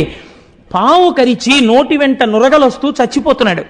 చుట్టూ ఆ బ్రహ్మచారులు ఉన్నారు. ఆయన అంటాడు, జగయ్యనని కొట్టునో గురుండట మిమ్ము ఇచటనుండక ఇంటికెగరయ్య అతిభక్తి మీకు లోహితుడంపినాడని ఈ కుశల్ గురున కందీయరయ్య సదయై నారాకెదురుచూ చెడి తల్లికి నా దుగతి వచీంపరయ్య ఏ దిక్కులేక నేనే లోకమనియున్న జనని దుఃఖము బాపి మనుపరయ్య వీలుగానున్న గురు ఒప్పుకోలు మీద అమ్మనొకసారి చూచి పొమ్మందురయ్య విషము తలకెక్కె నేను జీవింపనయ్య కడకిదే మీకు నమస్కారమయ్య.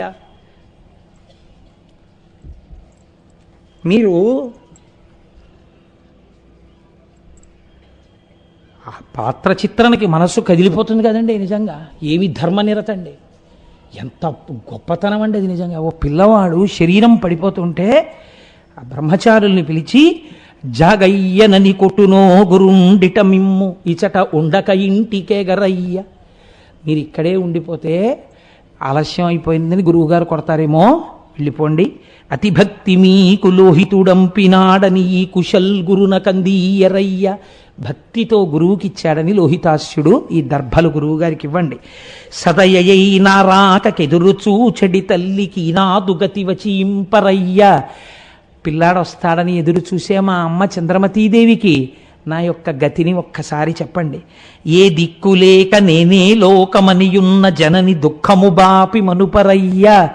నేనే దిక్కని మా అమ్మ నమ్ముకునుంది. మా అమ్మ దుఃఖాన్ని ఉపశమింప చెయ్యండి మీ మాటలతో. అమ్మని చూడాలనుంది, తాను వెళ్ళలేడు.